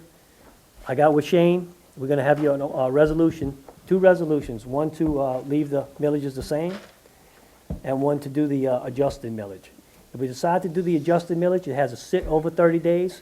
There's different elected officials that have to be notified.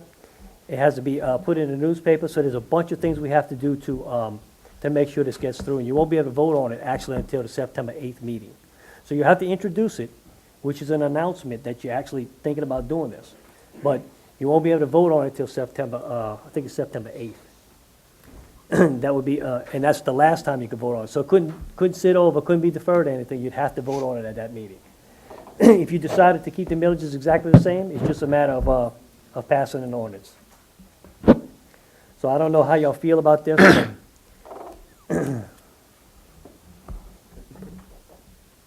No, I'm good. No, Mr. Since you asked how we feel about this, let me tell you how I feel about Well, this. we need to get your opinion, no doubt. My opinion is that, and this involves the port and the port committee and their actions coming forward. I would recommend that the port committee recommend that the 3 mills that are on the tax rolls today be taken off, and that the bond be paid out of the property fund that is accumulated in the port budget. The port has enough money to be able to pay off the property. What that would do is that would allow us to have the adjusted millage rates and still have about a 1.5 point cushion on the millage, overall millages that the assessor is so concerned about. And so by doing that, it would benefit us to where we would only be losing $463,000, and the port would still have a couple of $1 million left in their fund in case they have an emergency. So at this point, I would recommend that the port committee look at that seriously and pay that bond, that note off on the property and release the 3 mills so that those millages would be spread, because I'm not sure what the other taxing bodies will do. We know the assessor rolled his back.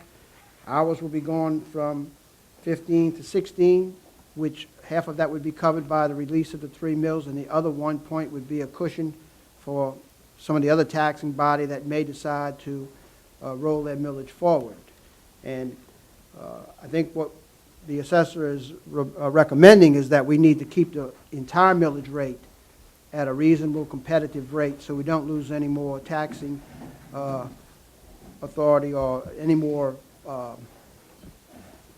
tax roll value. Right. So that's my recommendation, and I would hope that the port members are listening and recommend that to their board, their committee, and then come back to us with an answer. Well, what's going to happen is that we'll introduce, I'll get you to introduce both resolutions. Right. And then you can vote on the one that you want to. Like I said, if we're going to go with but if we're going to try to go with the roll forward, the adjusted one, then, like I said, there's a lot of extra steps we have to go through to get this done. So I kind of have to have an idea how, which directions you are going to. If you're just going to stay with the current millage rates, then we'll just pass the ordinance. Okay. So, Well, following up on that, if we stay with the current millage rates, you have an idea where we get that extra money? no, not at this point. Well, we're going to be in the hole. That will put us in the hole even further. So we can go back, after talking about that, we can go back to the front again.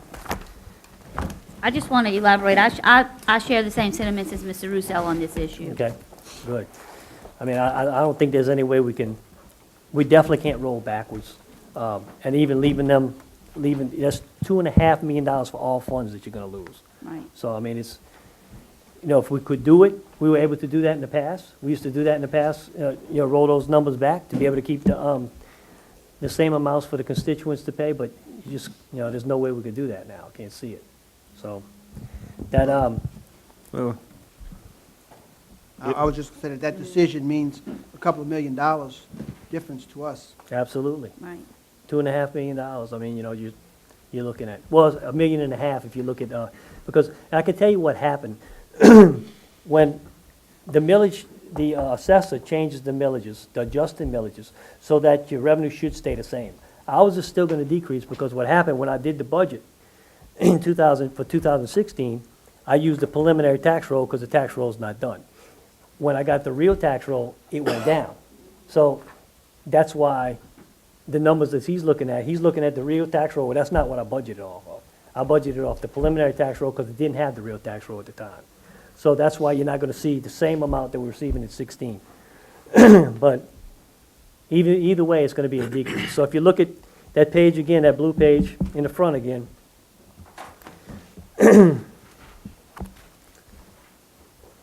promise you, this is the last time we gotta jump back and forth.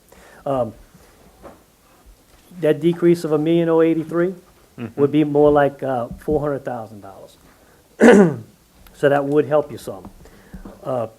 If you go down to the expenses, estimated expenses, the unfunding of the current vacancies we have for a full year would be $1,200,000. The layoffs would give you $873,000. We had talked about that before. And operational fund savings, you're going to see that again in 2017 because we're not going to rebudget that, $375,000.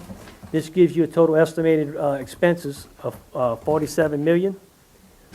So, and our deficit's $5,000,005 for 2017. Now, and keep this in mind. When we did the operational budget for last year, we took out all capital outlay. We took out a lot of stuff, professional services, everything we could have out of the budget, the operations budget. There's not a whole lot to go back there and get. So when the departments turn in their budgets, if they turn in the same exact budget as they did for 2016, that's what we're looking at. Still looking at a $5 to $6 million deficit. That's only if we can budget at $50 a barrel. Now it's $45 a barrel, you're looking at another $1.5 million added to that. $40 a barrel, another $1.5 million. So I just wanted to let y'all know what's coming. Now, and that's what we kept saying, phase one of the layoffs would be small, but phase two, if we don't come up with some additional revenues, there's just so many places we can cut. I just kind of wanted to bring that, and then now if we take the money out of bond and dentist, that's more money we won't have to be able to put money back into the budget also. So when we sit down and we present the budget to y'all, we're going to have to make some massive cuts to be able to balance. We have to balance revenues and expenses, and that's what we're going to have to do. In order to do that, you're going to be looking at some massive cuts. So, but I guess, excuse me, what is the outlook? I guess Scott thinking we're balancing 38.10 this year, 50 next year. he's thinking $50. It's an average for the whole year now. I So know, he's but I looking at $50 to $60. That's what he's been looking at. Will it be that? I mean, that's anybody's So guess. if we come back and We may have cut to any come of back and that, go adjust back it to again. 38.10, and we're looking for more money. That's right. That's right. Okay. So, it's the administration that went ahead giving you the presentation before. The timeline was to start looking at additional layoffs after we did the first round of layoffs. So I know it's not anything anybody wants to do, but I'm not really sure how else we can get to that number if we don't start doing that now. Tommy, have we looked at the intergovernment service fees at all, and what we might be able to increase in that way? Like between the port and the different other Now, the port really doesn't have an sub-governmental interfund service charge because it's not a fund of ours, it's totally separate. You could charge them different fees. I mean, I know we charge them a lease now on the building and stuff. If there's other fees y'all could think of to charge to them, we could do that, but I mean, that's really it. The interfund service charges, which we charge other funds, like we do the fire fund, is based on the personal service. It's always an issue. But it's not really gonna, you can't really increase them any more than you are right now. And most of the funds, you just charge them, say like road maintenance fund, public health fund. Well, you supplement those funds, you're charging them a interfund service charge, and you're giving it right back to them. Right. So Okay. that's not really gonna help you any, as far as revenues go. I mean, worth a shot, but I mean, Yeah, something we can possibly do to the port? Well, since we have separated the port from the government, there's no way to do an intergovernmental service charge unless we provide them some services. Right. But they still get fire protection, they still get ambulance They collect a protection. tariff as well for that, though. So, I mean, we'd have to be providing some services. We used to be able to do that when they were merged and consolidated into the government and part of the government, and we used to charge $1 million. We used to charge ambulance fees to them and stuff like that. Sounds like the Which port's was doing really- pretty good without the help of the government. Yeah. Yeah, they sure, they charge, they raise the rates on the river every time they get a chance. So that's, that's pretty much the outlook on 2017, and it's pretty bleak. If you're looking at 5.5 as your estimated shortfall in 17. Ms. Parrish, you got a question? I was going to say that civil service, as far as personnel services, we do still provide services to the port. So I don't know if that's something that That's y'all something could we can look charge. at charging. I know y'all discussed it at budget Yeah, we hearings did, about we did. something about Something we- that, but that is We something can get that with we Shane and see do. what we can come up with to charge them a fee for that, Well, you might want to look at the 911 operators as well, then. right? We still dispatch, so there may be a little charge. We can look at it, no doubt about it. Mr. Freeman had a question?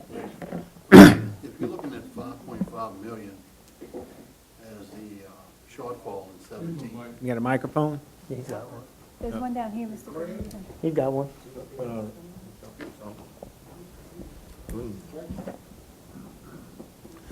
I'll repeat, if you're looking at 5.5 million shortfall in 17, not counting any capital outlay projects, estimated maintenance that hasn't even been looked at yet. For 16, what was your emergency maintenance for 16 that you know is going to come back and redundantly haunt you in 17 again? And that figure's not even being talked about right now as we speak. I know. That's correct, that's what I'm saying, we just skirting by right now with the budget we have. I know a lot of, I can tell you our departments, we're not spending anything, I watch every piece of paper, so, and because we just don't have the money in the budget, to do that. So you're just skirting by now, I mean, you're not talking about any maintenance on vehicles, if a vehicle breaks and stuff like that, most people don't have that in their budget to fix it. Ferries, right? All departments. All equipment, heavy equipment and stuff. I know Mr. Stanley's probably, just trying to shoestring stuff together because he just doesn't have the money in his budget. We definitely don't have the money in the budget to purchase any new equipment. So, and nobody knows how long this is going to last. So, I don't want to be the bearer of any more bad news, but pretty much to let y'all know what's coming, So that's really all I have, unless y'all have any more questions, anything? Any questions from the body?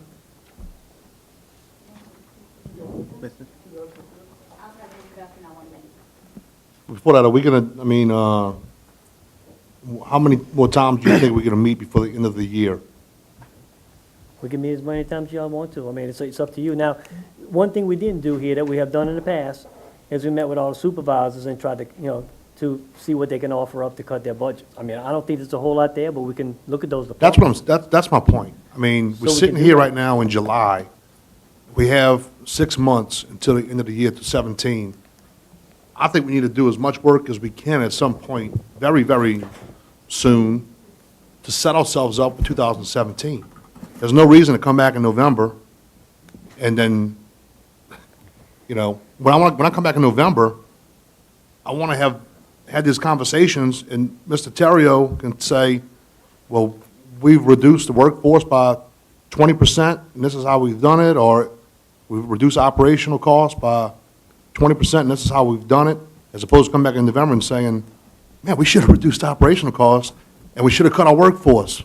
Man, now what are we going to do? Well, it's somebody else's problem now, but I mean, No, I agree. I agree we need to get back together and try to come up with some of these solutions. yeah, because I might have been under the wrong understanding of what this thing was for. I mean, I could have did this over the phone, I mean, honestly.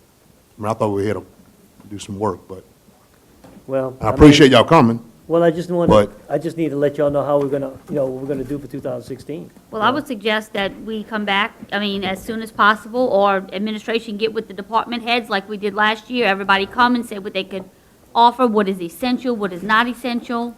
I mean, I know they're probably to the bare bones, but we at the point we need to look at, like I said earlier, combining job roles and, the workforce is gonna have to be reduced. It's inevitable. I mean, It's gotta be. There's no doubt about it. so we need to prioritize, where, who can do dual roles and things of that nature. Restructure the department. Restructure like as soon as possible. To where whenever it's presented in November, like Mr. Black said, you come back and you say, we did this, this, this, and this, and here's how we're gonna balance for 2017, this is what we're looking at. Instead of waiting till November to say, okay, well, we gotta get with everybody. No, you and- can't, we You can't wait. can't, But it takes too right. long to start with, that's what I'm saying. The second phase has gotta start soon, it's gotta Yes, start. I agree. First of all, identifying the positions, and how many positions are we gonna have to get rid of? I mean, it just depends on the positions, how much money you're gonna save. I mean, it could be, hundreds of $1,000s one way or the other. And I just think that everybody in every department, all department heads need to realize that they may have to take on additional job duties. They may not have an administrator or a clerk in their department. They're just gonna have to handle it. Because we're crucial and, I mean, we have to come together and do what we need to do.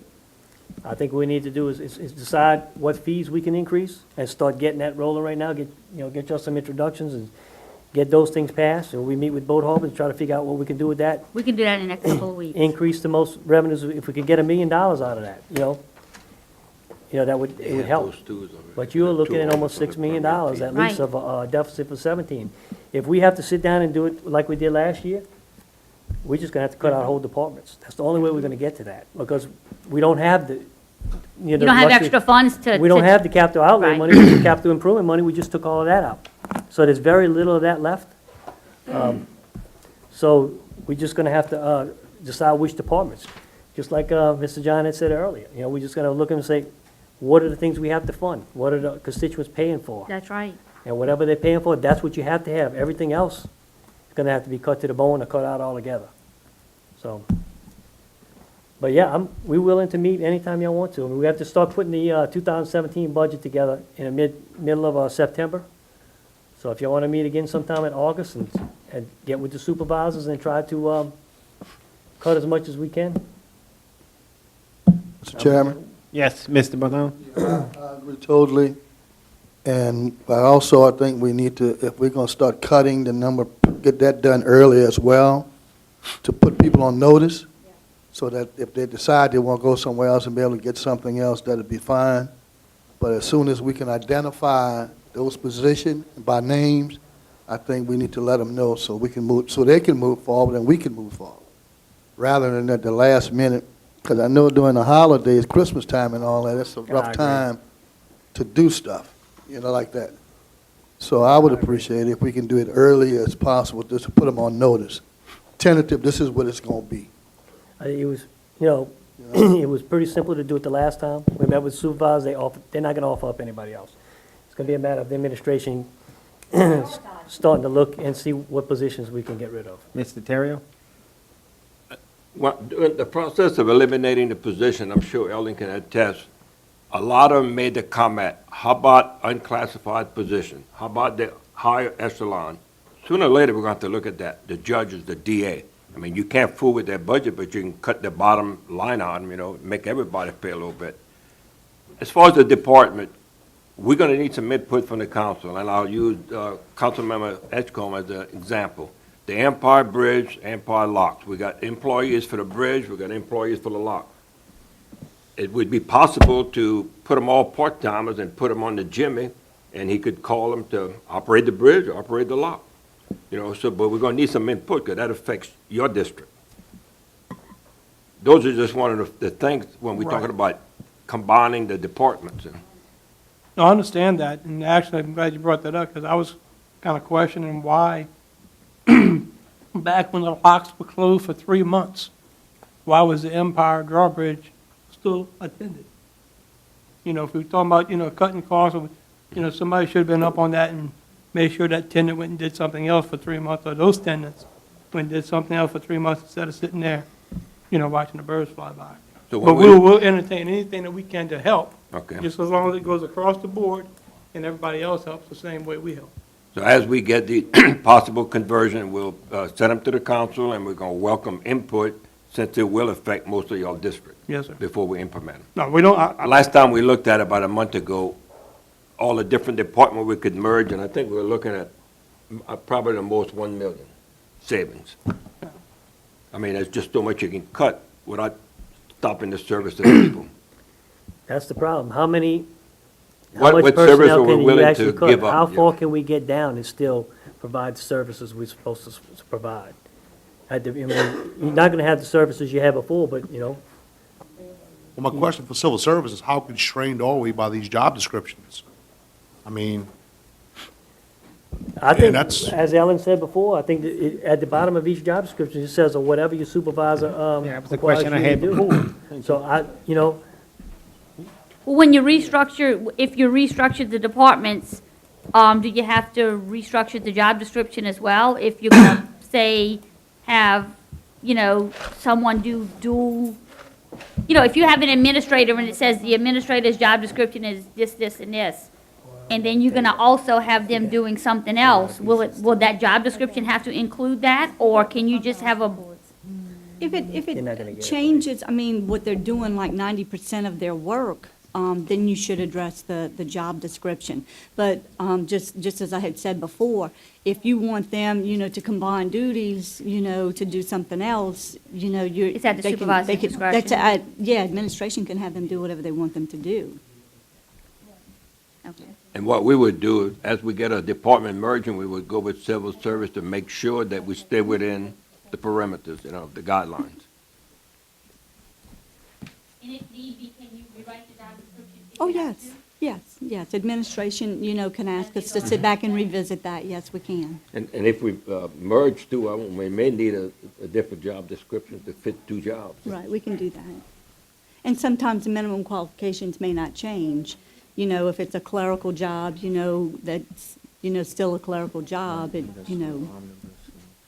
may still work for the same additional duties. That's it. All right.